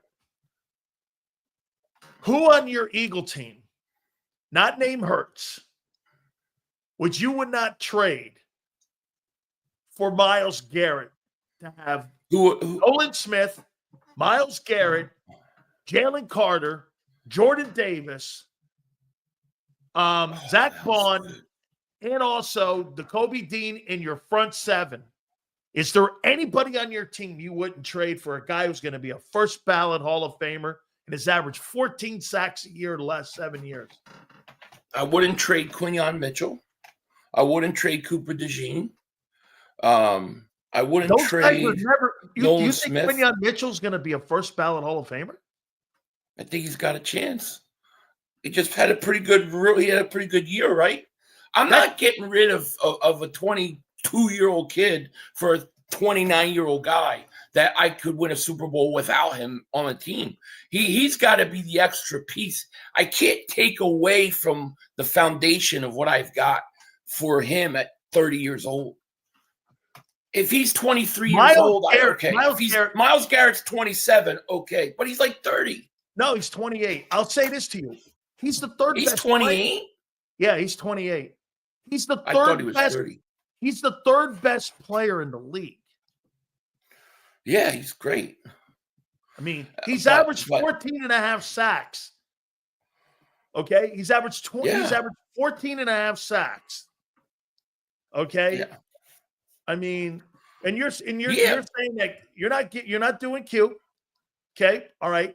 Who else wouldn't you do? I ain't doing Cooper DeJean. Okay, so then you're out of the sweepstakes for Myles Garrett. You're comfortable with what you have. You're not going to be in the room. I am perfectly I could add depth. I'm perfectly comfortable. You see Jalen Hunt in that Super Bowl? You see my man Nolan Smith in that Super Bowl? Let those young guys play, man. Okay, so I mean, look, I would like Myles Garrett, but I'm not at the expense of one of those young guys. Okay, so Jalen Hunt, in your opinion, should start in the place of Josh Sweat. You put him out there. You feel Josh Sweat and Nolan Smith can handle the corners, and your defensive tackle position. We'll stick with the edge. We're talking Myles. You're going with Nolan Smith and Jalen Hunt in the 25. Well, I'm still gonna add a pass rusher. I'm gonna add a pass rusher. I think they need to add another pass rusher. Well, maybe draft or free agency. The free agency may be my one. Get me Baun signed, and then give me one other signing. And if I could get like another pass rusher, what about like Travon Walker in Jacksonville? What about a guy like that? Somebody like that I could bring in and I would be fine. Not that I want Khalil Mack, but if they can sign somebody else and then add him into the rotation, somebody like that, like I think they can do stuff where I'm not giving you Myles, a young guy, for an older guy. I would love Myles Garrett. I think it would take the defense to the next level, but I can't put him there, and then I have a giant hole now in my slot. I have to have big ass toe Vontae Maddox back in the slot. I'll get killed, No, although he made a great play. He made a great play in the Super Bowl. Let me ask. Let me sneak one more in on you here. You bring Slay back at 11-5, 34 years old. Probably not. I'm back. Like I like Slay, and from being a fan, and being like having that like connection with our players. I would love to, but I don't think it's realistic. I think you got to let him walk. He's in the last year. I think he says he's retiring after this year, right? So you got a guy who doesn't finish, is always out of the game during games. He had a really good season, but he comes out a lot. Yep. And he's now won a ring, and he's now basically on his, farewell tour. So how hungry is he going to be? But is it going to bother Slay if they don't win a Super Bowl? Is it going to bother him the way it would somebody else? That's the one thing I like about bringing Myles Garrett in. You get Myles Garrett, and here's a guy that wants to win. I want guys that want to win. And I'm not saying Slay wouldn't, but I just think you have to consider with his age that he's in the last year of his contract. I think it's almost natural, like it's just human nature to not have that desperation, When Jason Kelsey, when he said he's rooting for the Chiefs, and he was going for the Chiefs in the Super Bowl, then he shows up at that parade. Did you have a problem with any of that? Did you think any lesser of him? Did you? Because to me, my love for my kid or my love for my family is not predicated on a Super Bowl. My love, whether you know it or not. Hey, you think that if my daughter went to Florida, that I'm going to sit there and be going like this, go Gators? That's fucking nuts. I'm not. That's not happening. Okay, honey, I love you. I hope you play great and all, but I don't know, man. My love's not predicated on a football game. My love's predicated on my actions. And I kind of think when I was watching that New Heights interview between the two of them, the Kelsey brothers, I started laughing because it was like, I was really conflicted. I'm like, started laughing. Boo-hoo. How did you take it? Yeah, I guess in some ways it rubbed me wrong a little bit because here's my thing. I just think the way he acted when the Eagles won, it just was apparent he was rooting for his brother. But, why did it take you 2 or 3 days to put something up? Like he got weird. He got weird when the Eagles won. I don't know. I just think it's like, look, okay, it's your brother. You're going for him. I just feel like he was kind of BSing everybody. You know what I mean? It's like you could smell it, the BS. And then when his brother lost, instead, he put up something congratulating the Eagles and he took it down. Like, just put it up and be done with it. Like he got so rattled emotionally about it that it just made me feel like it was kind of disingenuous he was happy that they won. That's what it felt. And this is coming from our friend, Philly 500, who, don't be mistaken, my friends, would never get hit by a Bud Light bottle like Howie Roseman was. And not with these mugs. I catch everything. I saw somebody, when you always remember, when you throw a Bud Light bottle, you throw like this. It's under. Mark Holmes throws Bud Light bottles. Dude, that dude's losing his mind. Have you watched? How is he handling this? He has lost his mind. Like he did a whole video about, well, Eagle fans, celebrate now because in 4 years, 5 years down the road, you're going to have to pay for these cap decisions. Dude, he's been saying that since 2016. All right, and now Dallas is going to sign all these people, and maybe the coaching change is what they need. Like I think he's literally gone. Like I don't think he knows what to think anymore or what to believe. I think he's lost his mind. Oh man, I do. The champ thinks so. Hey, I think you beat him up so bad, man. This was like Hulk Hogan off the top rope, dog. Well, it wasn't even. I mean, his team. It stinks, and they do stupid things. Hey, did you makes see it Emmanuel Acho saying that they are one post season? Yeah. Get this. They're one Howie season and 3 players away from having an Eagle team. Yeah. I know. Where are they going to find? Where are you going to find offensive player of the year and the defensive player of the year? Essentially, yeah. I mean, I don't know why everybody always is kissing the Cowboys, but they're not that good. Dak has never won, and yet I have to hear that he's still better than Jalen Hurts. Like, the guy doesn't win big games. I'm sorry, and watching Mark not be able to acknowledge that fact, to me, is the greatest thing ever. And the video of all time that I can't wait for is when Dak leaves Dallas. When it's gone and he's gone and he parts ways and he has no Super Bowl rings.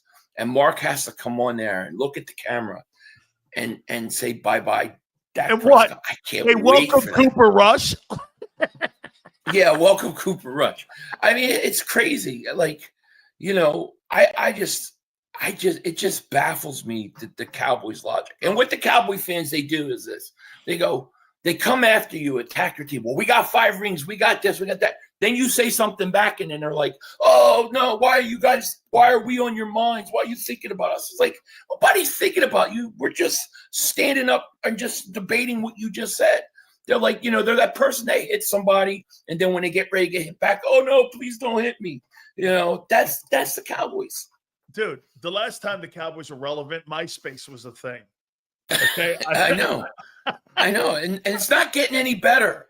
There's nothing that they've done that I'm like, oh damn, just see what who the Cowboys hired a coach. Oh crap, nothing to worry about. There's a championship trophy in the offseason. The Cowboys are undefeated the last They're undefeated. 6 years. What is Dak $90 million against the cap right now? Yes, $90 million. Right. There were payphones when the Cowboys were relevant. Yeah, VHS tapes. That's what it was. Billy, tell the folks where they can find you, my good friend. Just type in Philly 500 and I'll come up. You'll see me, my beautiful Denzel I thought it was Washington. maybe just the champ. If you just put champ, champ you could just type in the champ. Yeah, we're working on that. I'm trying to make the proper links for YouTube. YouTube's giving me some problems with that, but the champ it is, and champ will be here all year long. Let me throw. Wait, would you let Baun go out in the open market? Would you test the open market with him? Not if I can help it. Not if I can help it. So before March 12th, you think a deal will be done before March 12th? No, I don't. I think I wouldn't want to do that. I think he's going to want to test the market. Why? I mean, I think he's going to want to test the market, and then he's probably going to give the Eagles a chance to match. I think that's what's going to happen. But would I like to not have him hit the market? Yeah. If I could get a deal done beforehand, I'm all for it. And I think they should try. I just don't know if they will. I believe he's going to end up back in Philly, but I just think it's going to cost us a lot. Philly 500, you are sensational. Thank you for the overtime. Thank you, my man. I appreciate it a lot. Thank you, my friend. I appreciate it, champ. Thank you. All right, champ out. That is our friend Philly 500. He was absolutely awesome as always. My friends, do me a favor. Please check out our great friends at Morgan & Morgan. Big Sills introduced you to John Morgan last week. Morgan & Morgan, America's largest injury law firm in the country. They're the biggest. That's why we have them here on the program, because they are the biggest advertisers, because people need to know that if you're ever injured, you go to the largest injury law firm in America because of their track record. $20 billion in recovered assets for families across America. That's the resume that Morgan & Morgan has. Told you about the family in Pennsylvania. $650K they were offered. No way. The team of Morgan & Morgan went in there, got that family $26 million. A family in Florida was only offered $350K. This is what the insurance companies come in at. They always come in and try to lowball you. And Morgan & Morgan knows that. They went in there with their team of attorneys and got $12 million for their family. If you're ever injured, please do me a favor and check out my friends at Morgan & Morgan. The fee is free unless they win. Do me a favor. Go to forthepeople.com/Big Sills or pound law 529. Again, forthepeople.com/Big Sills or pound law 529. And do me a favor. You tell them Big Sills sent you. This is Eric. When he got injured in a car accident, he called Morgan & Morgan. He not only gets a lawyer, he gets trial lawyers like Sam and Jessica, who are in it to win it. He gets his own investigators with briefcases, leather ones. And if you ever have questions, our customer service folks keep things rolling.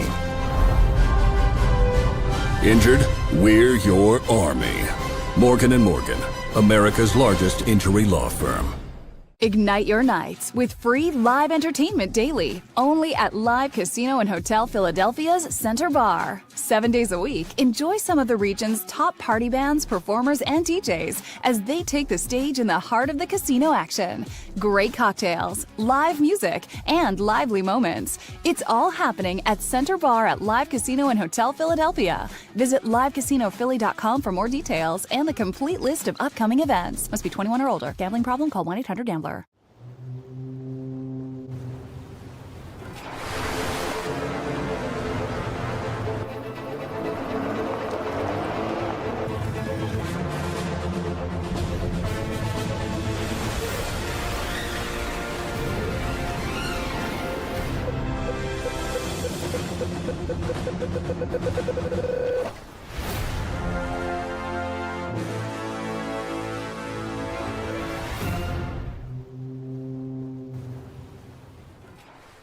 Your financial future is on the line. Are you ready for what's next? At Leone & Company Wealth Management, we help young professionals, business owners, and pre-retirees navigate the complexities of building and protecting wealth. For young professionals, we'll help you grow your wealth, plan for your future, and make the most of your hard-earned dollars. For business owners, we provide strategies to protect your company, manage risks, and create a lasting legacy for both your business and personal wealth. For pre-retirees, we'll design a plan to secure your retirement, ensuring you can live comfortably and confidently in your next chapter. Whether you're just starting out, managing a thriving business, or preparing for retirement, we're here to help you take control of your financial future. The first consultation is on us. Get the advice you need without the cost. Let's make your financial vision a reality. Take the next step. Scan the QR code to schedule your free consultation today. And of course, go Birds.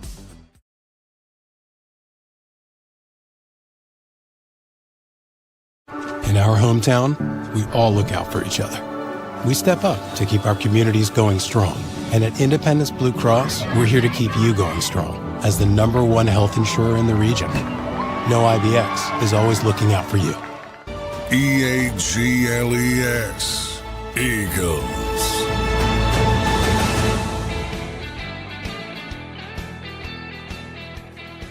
Big Sales National Football Show. Please hit the like button. Give me a total on the likes. I believe we can get to 300 by the end of the program. Hit the like button here. Thought I'd throw this at you. This is DraftKings. Here are the favorites. Top 10 to win the Coach of the Year award next year. They're calling you snowflake seals for running away from the segment.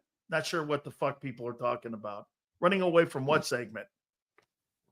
Hey, dude, people could stay on the victory parade. Go ahead. I do a talk show. It's up to you. Whatever you want to hear. If you don't want to hear it, I get it. But I'm not going to stay on the parade for 6 months here. Okay, I got a show to do. How you doing? Okay, here are the coaches. According to DraftKings. Snowflake on what? What didn't you guys like? I'm curious. I'm not even sure what the hell you're talking about. Run away from what? It says you have 400 fans. What was the snowflake? What are they talking about? I have no idea what you're talking about. Bring them on the show. Oh.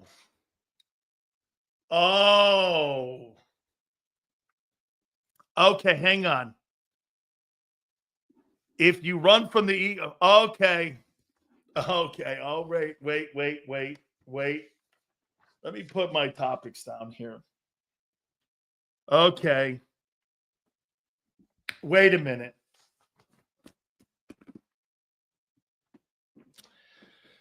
Okay, hang on here. You're not wrong. Okay. I'm going to tell you this, guys. I had completely forgotten, okay? I did. You'll have to forgive me. My wife says I forget everything. So I said if you won the Super Bowl, that I would do an hour where I put you guys on. I will live up to that. When do you want to do it? Thursday? Friday? You tell me. We'll do it in the 3 or 4 o'clock hour. Not doing it fucking now, Leon. I got to prep myself for this. And because the people at the beginning of the show, and I'll promote it on my Twitter.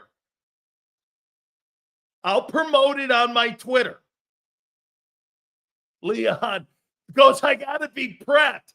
I don't know if there's not too much. All right. What's the day? Listen, I have to pay the rent. Okay. Look at Xander. Xander, just what a sellout. Xander's a sellout. Okay. No. Okay. You tell me, when do you want to do this? What day? And we will Friday at 4:20. No. We're going to go from the top of the hour and we're going to do a full hour of this. Okay. Listen, I owe you. By the way, I ask you for super chats. You give them. I ask you for likes. You give them. I make a promise. I have to deliver. Yes, indeed. So we're talking about what? 3 o'clock tomorrow, 3 p.m. tomorrow Eastern time. We will do this. And then well, no, wait a minute. I don't know if I want Xander in there on that because at the end, I don't want to disrupt that segment as well. Okay. Maybe what we do is we do it at 4. And we go all the way through 4 o'clock. How's that? We go through the 4 o'clock hour Eastern time. Would you be good with that?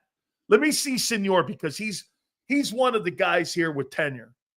Can I send Xander some reclips, some Sills false prophet takes? I don't give a fuck what you do. Okay. Let's see here. There you go. All right. So tomorrow at 4 p.m. Eastern time. Okay. Jalen Hurts might join the show on Friday. Some of you want to do Friday? All right. Xander's a fucking sellout. Tell me, man. He's just sold his boy out. But he's not wrong. Okay? All right. I had forgotten. I really did. Okay. So I just got called. I'm like this. I'm like, what the fuck are you talking about? I thought we would, Yeah, be a man of my word. I'll put that right next to my ticket. See, this is how you guys stop Big Sills from the topics. Okay? So let me see here. Let me see who I'm going to have on here. Let me see here. Let's see who we got going here. I might have to put Sue's ass on. Sue's going to be a candidate. Abe will be a candidate. Stupid ass Senor will be a candidate.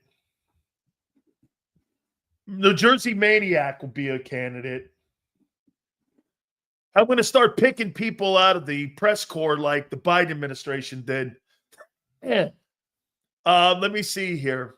James Jones. No, James, you're a Redskin fan. Who else? Is M. Reyes' ass in here? I'm going to have to put his stupid ass in there.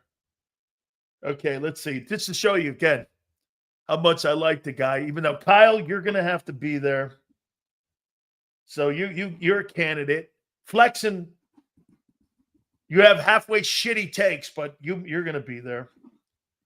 LJ won't be there. You know why? I hear that they canned the reception in Canada. Ever since the embargo and the tariff talk, I don't think he's getting internet in Canada anymore. I think everything's on tape delayed. Okay? All their sports are on tape delayed in Canada. Okay, hold on here. Let's see here. Who said that? Stop hating. Put me on, Sills. Funeral Friday. Jesus Christ. Last week, CNN kicked my ass. And now the people who support my show are going to kick my ass. Is that what this is? All right. Let's see who else. Mr. International, there could be a shot there. Slagger, there could be a shot there for you, too. Sue's going to have to wear high heels if she wants on. Sorry, Sue. It's not going to happen. I told you got to put heels on. You're not going flat foot and no red bottoms. It's all good. I said stop hating. Lucius, you might have to be on the show. Shut the hell up. By the way, hit the like buttons, you SOBs. Calling me out. I had forgotten. I'm not going to lie. I had forgotten. You know, it's funny. I may have thought about it yesterday in the shower. I said, did I do that? And I go, I didn't. Huh. All right. Let's see. Tony? Hey, Tony. Take a knee. Snowflake. Yeah, that's me. Jammers. I don't even want to know what that is. Okay? I don't even know what that is. And nor do I care. Sills, would you think of me during his shower? I wasn't thinking of you, kid. I was thinking that I hadn't done this yet, not you. No, honey. I don't think of men when I'm in the shower. Okay, that's not a place for big Sills to think of dudes. I told you, I don't go to bars with guys. Why would I think of dudes when I'm in the shower? Holy cow. Big Sills doesn't go to bars with guys.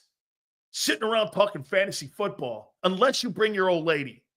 You bring your old lady, I'll go to a bar, we'll sit around, we'll talk about, hey, what do you think we should do? That's cool. Okay? 15 dudes and Big Sills?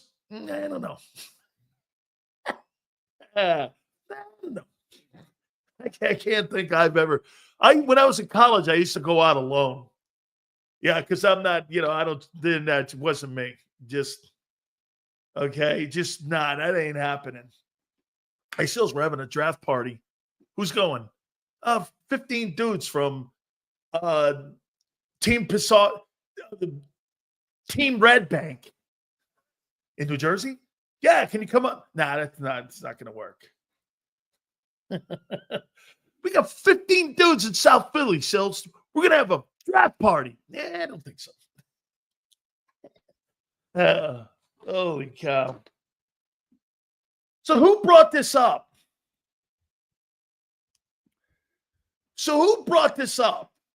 I want to know. Who brought the fact up that I hadn't put you guys on?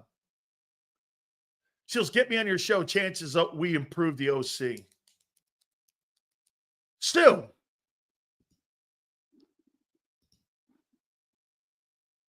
Sue, you brought this up. Sue, you brought this up.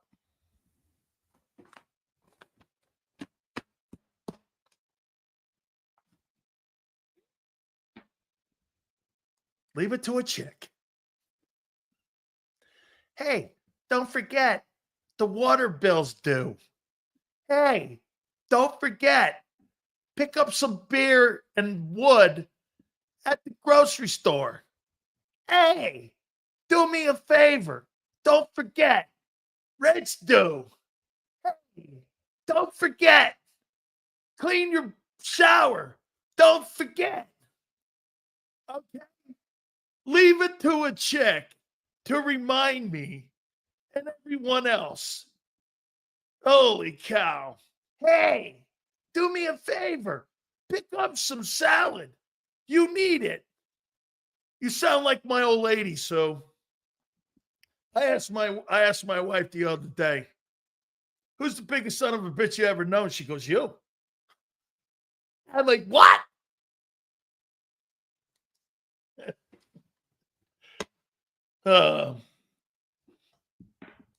Sue, are you married, Sue? You must be a headache at home, man. Hey, Willie. I'm assuming his name is Willie, Sue. Willie, do me a favor. Pick up the Diet Coke. Yeah, pick up the Diet Coke and pick up a salad. Yeah, that's right. I drink Diet Coke. There's nothing diet in my house. Do I look like a half a sandwich guy?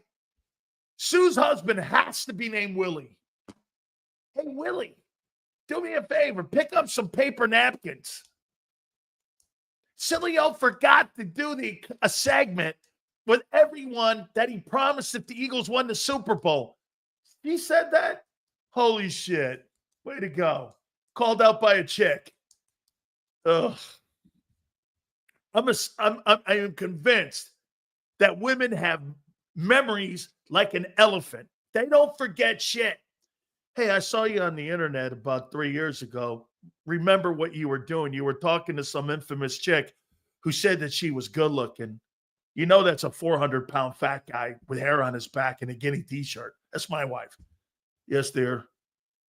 Yes, dear. Xander, don't ever get married. It's no good. Okay? 35 years, you turn into a monk. Oh, my God. Stu, how dare you?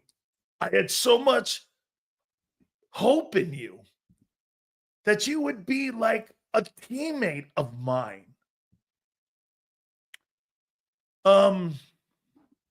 Right? Sills, watching your September 5th show, looks like you lost some weight during the season. I'm stressing over Hurts' elite season. Now, if I was stressing over Hurts' elite season, I'd have gained weight over that 2903. I'd be 1,700 pounds if I was worried about Jalen Hurts. No, only the last two. The NFC title game and the Super Bowl. That was the only one when I started puckering up. The regular season, nah. Hey, no way.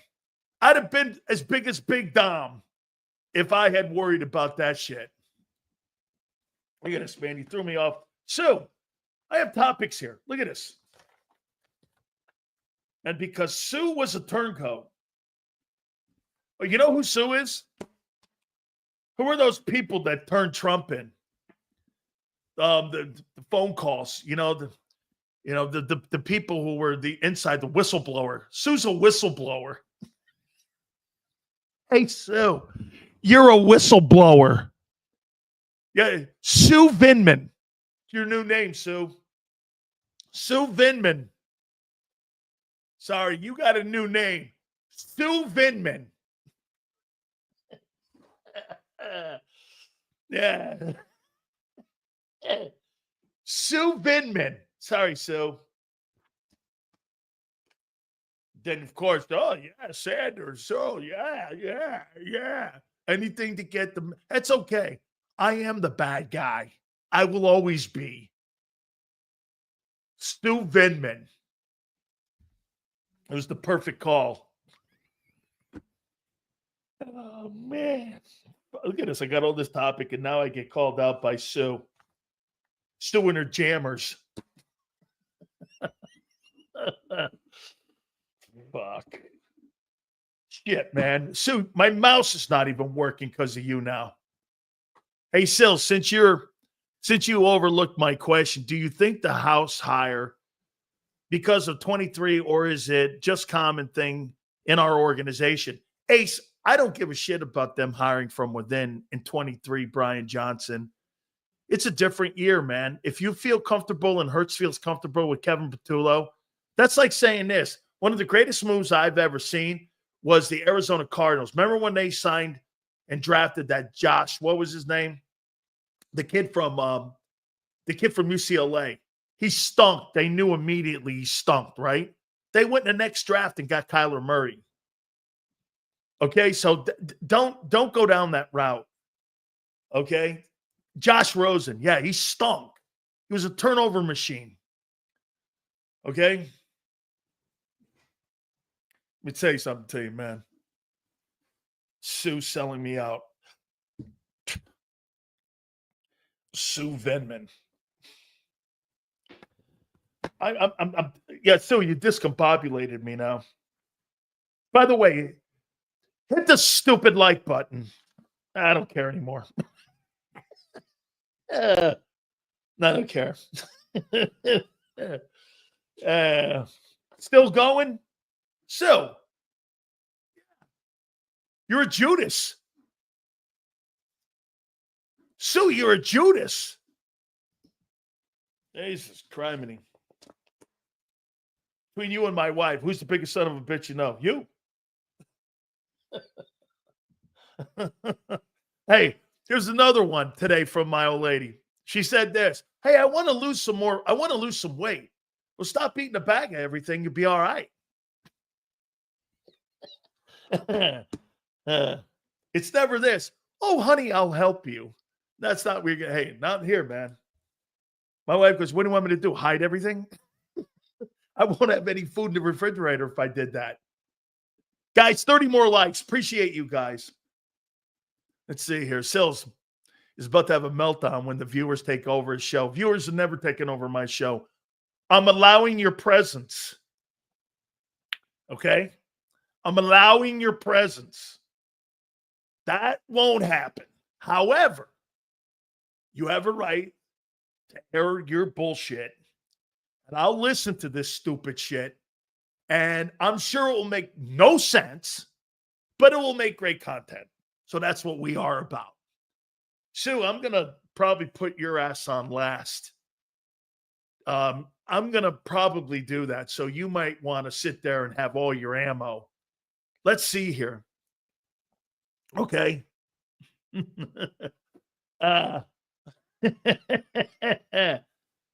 Absolutely. Sue's one of the best people we have on our program. And we love her. She's here every day. Absolutely great stuff. Most of you are. Maddie. Okay. I got to put Maddie on. Maddie sees me and saw me when I was over at the King of Prussia. So we're going to have, well, I'll put Maddie on every day since 22. Look at this. This is loyalty. So she has a right to, get this, Sue, you have a right to talk shit to me. Anybody that comes here every day and watches our program, you have total autonomy to talk shit to me. If you're in here coming in and out, or you think because you give $5 that you get to not get killed by me, you're in the wrong place. That's not happening. But if you come here every day and you support me and our channel and my show, how can I not put you on? Miss International, here from the beginning. Another guy. Love you guys. Okay. Hey, Twiz. I didn't see your super. If it's in there, Xander will put it up. Oh, where's Ed Reed at? Since we're holding you accountable, make it happen. Captain, he could talk about our secondary. Hey, Twiz, we put the biggest names in the history of fucking broadcasting on. And Ed Reed, I don't have him on. And you're going to moan and bitch and cry. Oh, there's no pleasing you. I forgot to get Ed on. Oh, Twiz, take a knee. Take a knee. Abe, right? Abe, one day I had Jimmy Johnson and Tony Dungy on. Where's Ed Reed? I don't know. Baltimore? South Florida? I don't know. Well, send him a tweet. Ask him where he is. How come he's not on the program? Yeah. Jesus criminy, Twiz. Here's Twiz at home. Wait a minute. Budweiser versus Bud Light? I'm not drinking any of this. I'm an aristocratic Philly fan. I want Corona. I want something. But I'm not drinking piss water.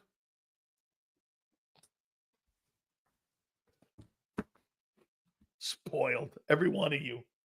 Every one of you sons of bitches are spoiled. Sale's been here. Hey, Kyle. Kyle's my statistician. This is ridiculous. Stu was the one that reminded everybody.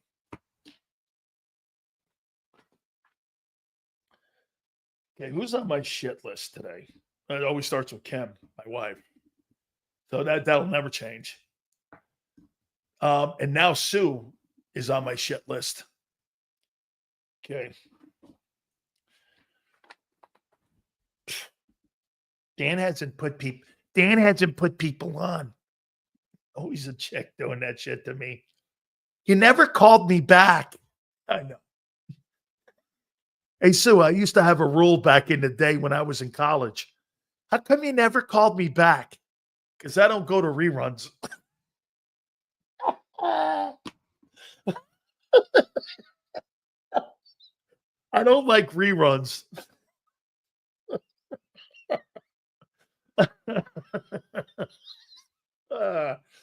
How come you never called me back? How come you never? Yeah, okay, well, you know what? I don't like sequels. Oh, man. Yeah, that was old Dan. Yeah, you never liked me. There's not one redeeming quality. Hey, Sue, just so you know, I used to tell chicks this too at times. I used to go, hey, get this, there's not one redeeming quality about you I dig. Okay? Yeah. Oh. Okay. I think you should call John Morgan to tune in. You might need him. I'm not sure what you're talking about. He texted me and loved what's going on. I'm not sure what you're talking about. Anyway, let's move on. Guys, do me a favor. Please hit the like button. Thank you guys again. I appreciate it. We're going to do that tomorrow. I'll coordinate it with Xander tomorrow. Hey, Sills, we all love you, buddy, but you need to stop crying like an old fart. Maybe because you were a cowboy. Bad habits are hard to break. Much respect, buddy. How you doing? All right. Okay. Let's do this here. I started this off and I asked Xander this question. And I'll throw this at you guys here. I'm not offering Zach Baun more than $31 million. I'm not offering him that. And here, would you let him test the market? Would you put him out on the market? I would. I would let him, and I would want to see how much money he's worth. Okay? Look at this here. Hurts next year, league MVP.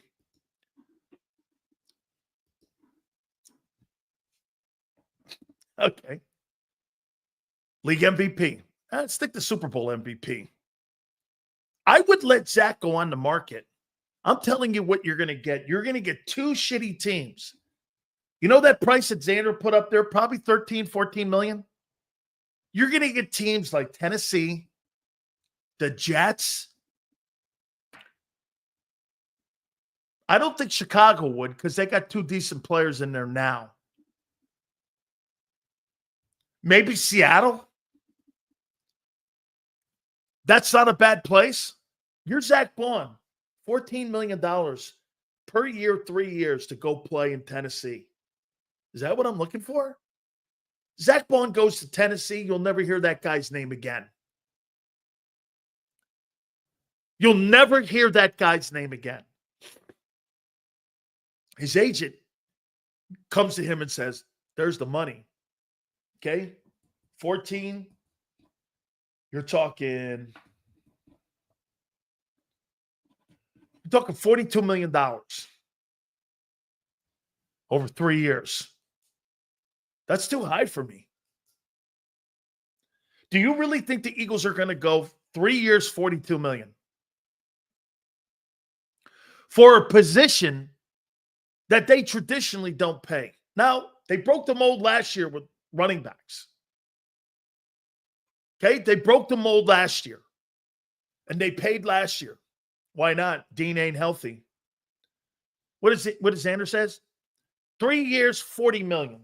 That's kind of right on the screws. With 26 guaranteed.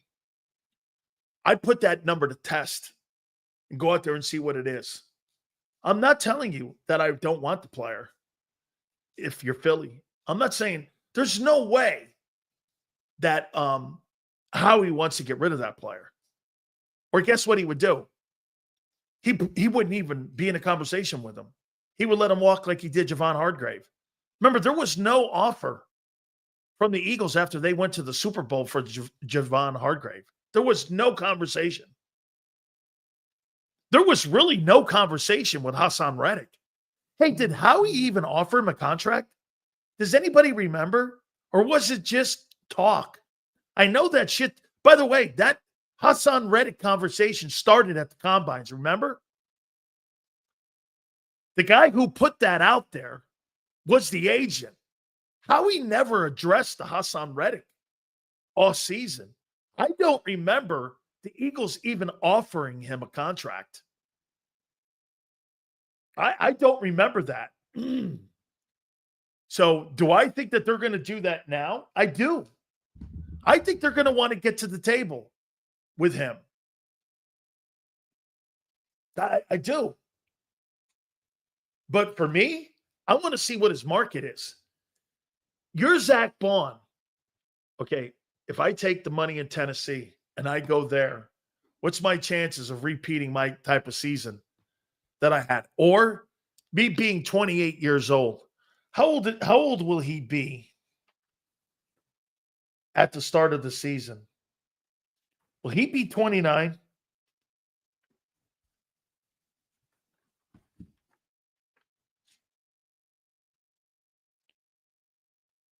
Here, Zach Baun, again, he's right now making 3.5.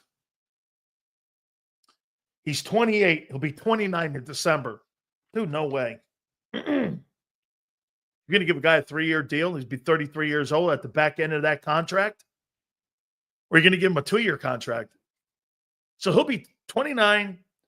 So when you give him his new deal and his new deal kicks in, you're talking about 30, 31. He'll be 32 years old. There's not a chance in hell how he's giving a guy $14 million at 32 years old. No way. No way. You think if they let Baun walk, they would sign Milton Williams and sign Oren Burks, let them run it with Dean, Burks, and Trotter, and then draft a DE? Yeah, or maybe even sign a linebacker. Hey, I'll tell you what. I'll take that 25-year-old Nick, what's his name, Bolton, the kid from Kansas City. He's a free agent. I'd put his ass in there. Okay? 3-year deal with an out after 2.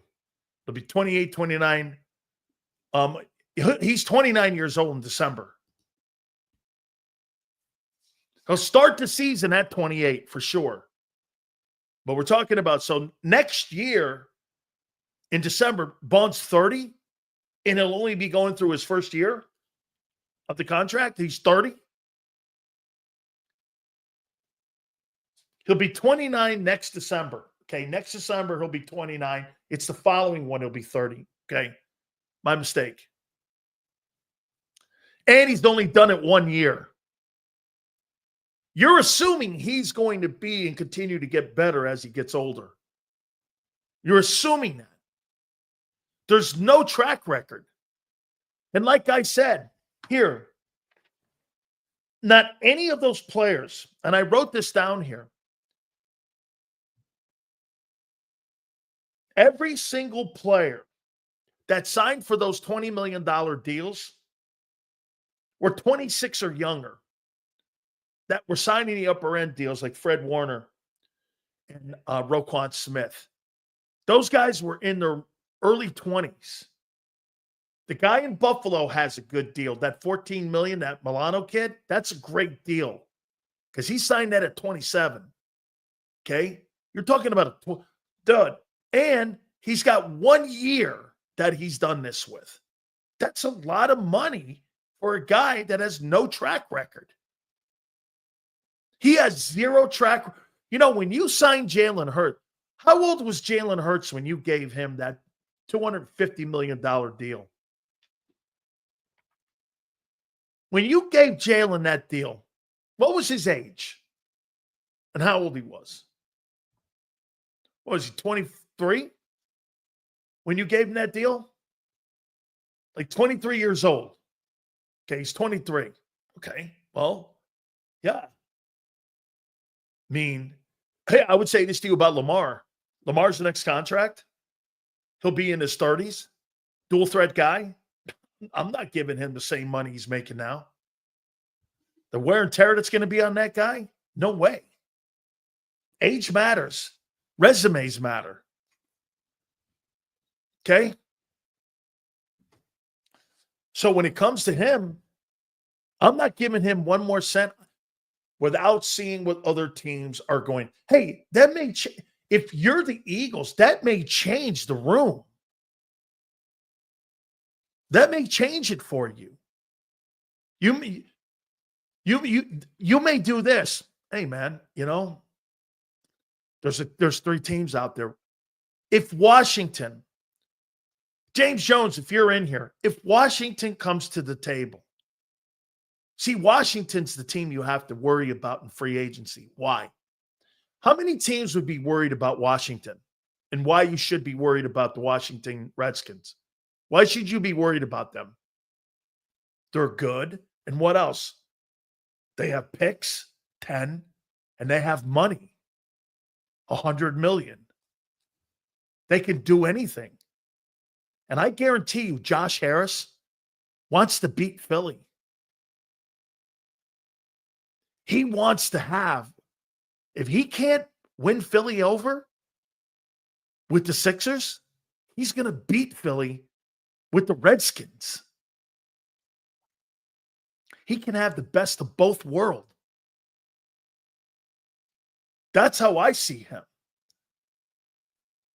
Dude, he could have bought the Denver Broncos. They were for sale.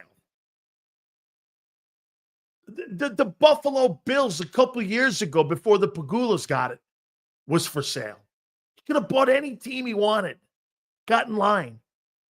He bought the Redskins for a reason. Oh, I'm a diehard. I grew up being a Redskin. Yeah, whatever. Owning an NFL team is a cash register. You bought a cash register. The Redskins are the team for me that can weaken Philly. Here's how.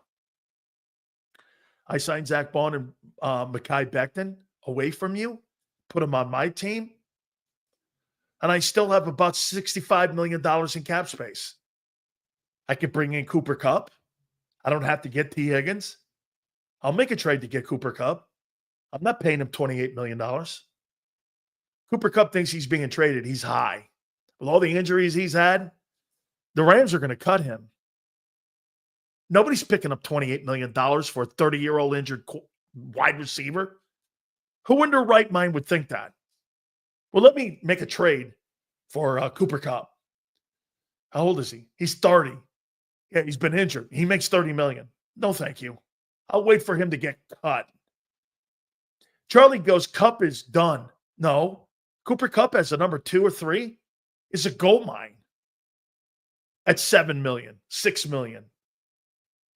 He's a gold mine. How about Debo? Debo's going to get cut. The Skins have all the room to make that happen. Detroit, would I be concerned about them? Well, if they sign Myles Garrett, that's a game changer in the NFC. There's going to be a lot of movement. Hey, look, the 3 most significant moves that won the Super Bowl for the Eagles: Becton, Baun, and Barkley. That 3-headed monster changed the entire game from your team a year ago. Right? Becton at guard, Baun at the middle, and Barkley. Those were the game changers. Baun, Barkley, and Becton changed the entire landscape of the Philadelphia Eagles. I mean, that's why when Xander's saying that Sil's 13, 14, somewhere in there, he's right on the impact the kid had on the team. See, if you're going to look at a guy, you're going to look at his production, and you're going to go, Okay, well, based off the numbers, probably a $12 million guy, $11 million guy. Fair. What kind of impact did he have on the defense becoming number one? Enormous. That's where you kick it up to more million. I get it. And especially you're fighting the market. Dude, nowhere in the world am I sitting here telling you that I don't think the Eagles want to re-sign him. It's not what I'm saying here. Okay? Not at all what I'm saying. All right. I want to throw this at you here. We talked a lot about Myles Garrett, right? Myles Garrett or Micah Parsons.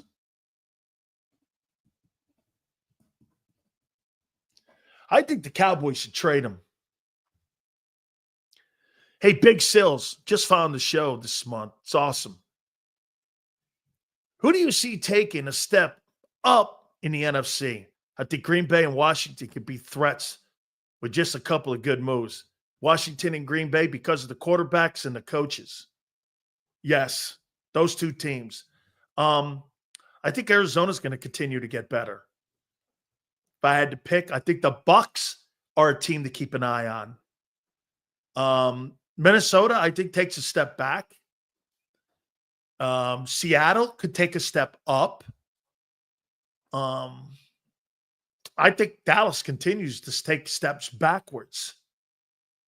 Chicago, because of the money they have, Chicago's got a ton of money, ton of picks. And let's see what Ben Johnson does. I don't know what he is as a head coach. I have no idea. He's a good play caller. I have no idea. I don't believe Minnesota is going to take a step up. I'm going to give San Francisco the benefit of the doubt, but I'll tell you this, it will be a short-lived one. If I see the first month of September, they're nowhere to be seen, that will change. I'm going to give them the benefit because they got some good people on that team and that roster. But that'll change. If the Rams stick with Matthew Stafford, that will probably lean me more on what the Rams have done. The Rams have done a nice job drafting.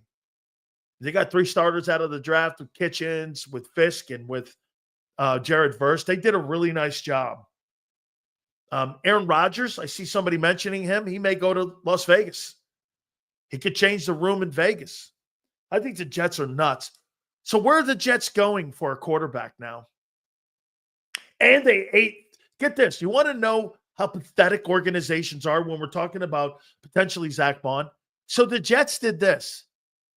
They got $39 million of dead cap money now for this year going into this year, which limits them on making moves in free agency. And who's your quarterback? Your season's over before it starts. The Jets are a 5-win team right now. Not one of those quarterbacks is going to change the environment in the draft. There's no Jaden Daniels or even Caleb Williams in this draft. Yet there's not even a Bryce Young in this draft. Bryce Young would make them better. So you took the cap hit. You have no prospects. And who are you trading for? Jags are not trading Trevor Lawrence. That's not happening. That just shows you, again, when we talk about idiotic organizations. The New York Jets ate $40 million in dead cap. No prospects at all whatsoever in the upcoming draft for them to pick a quarterback, which they have failed at miserably. And then you turn around and you go, well, who's the quarterback next year? Who, Teddy Bridgewater? Come on, man.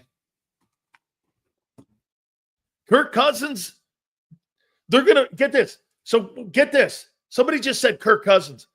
So Kirk Cousins has a contract right now, $48 million is pretty much guaranteed to him. So the Jets are going to make a trade to bring Kirk Cousins up to New York. I'm not saying you're an idiot. I'm saying Atlanta's an idiot. Atlanta, or the Jets are idiots. So the Jets would have $40 million in dead cap and another $48 million with Kirk Cousins quarterbacking. You'd pay $100 million for 2 players on your cap. That's why they're the Jets. Wow. Howie's nowhere in that building. That's incredible.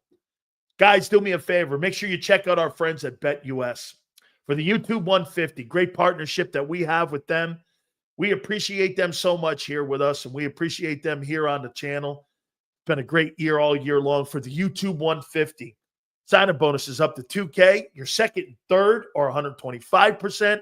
And on top of that, my friends, also if you're into crypto, it is 200%. Go to betus.com.pa. That's betus.com.pa. Fastest payouts in the business. 24/7 personalized service.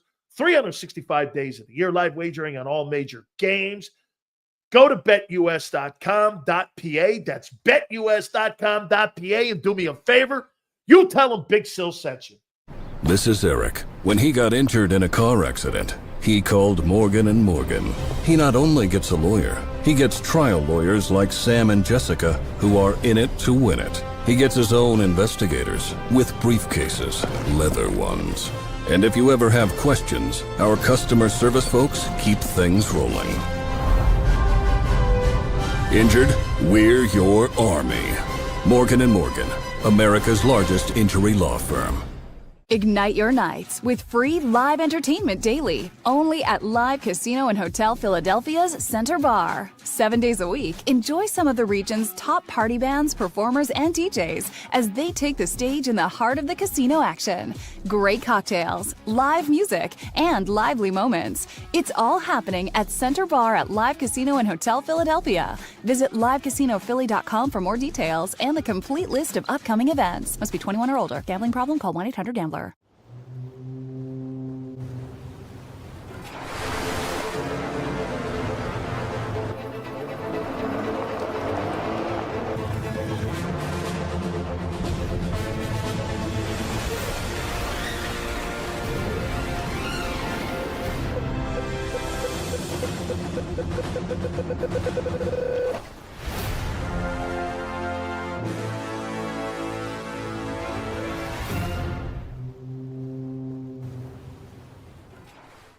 Your financial future is on the line. Are you ready for what's next? At Leone & Company Wealth Management, we help young professionals, business owners, and pre-retirees navigate the complexities of building and protecting wealth.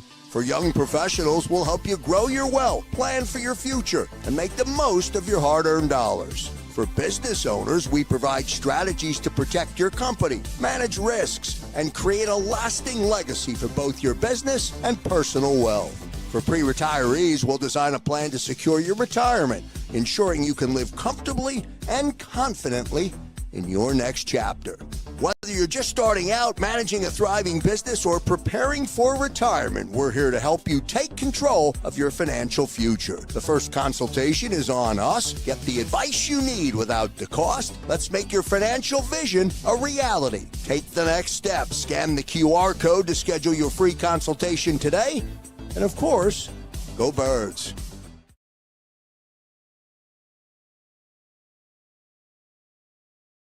In our hometown, we all look out for each other. We step up to keep our communities going strong. And at Independence Blue Cross, we're here to keep you going strong as the #1 health insurer in the region. No IBX is always looking out for you. EAGLES. Eagles.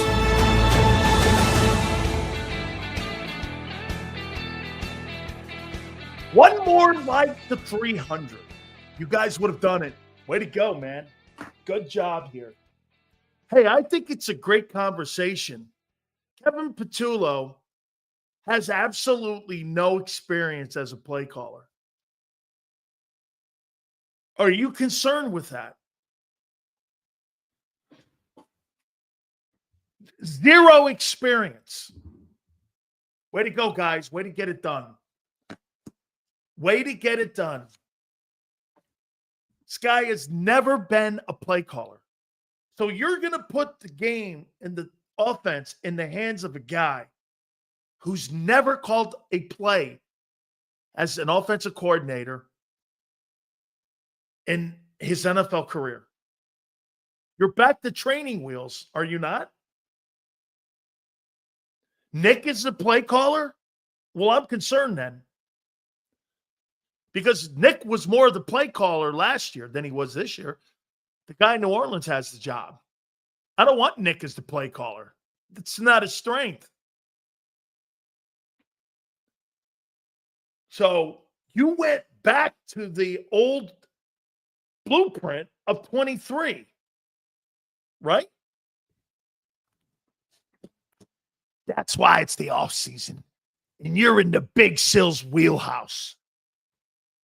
How you doing? Hey, great stuff. Way to get to 300, guys. I so appreciate you. Great conversation today. Some of you got your panties in a bind. Some of you didn't. Okay? This is what we do. We appreciate you guys. Great teammates we have here. Sue, I'm pissed at you. Okay? You're on my shit list, Sue. Leave it to a chick. All right. Hit the like button on the way out the door. Big Z, thank you very much. Big Joe, thank you. 2 to 6 tomorrow, and we'll see you on the flip side.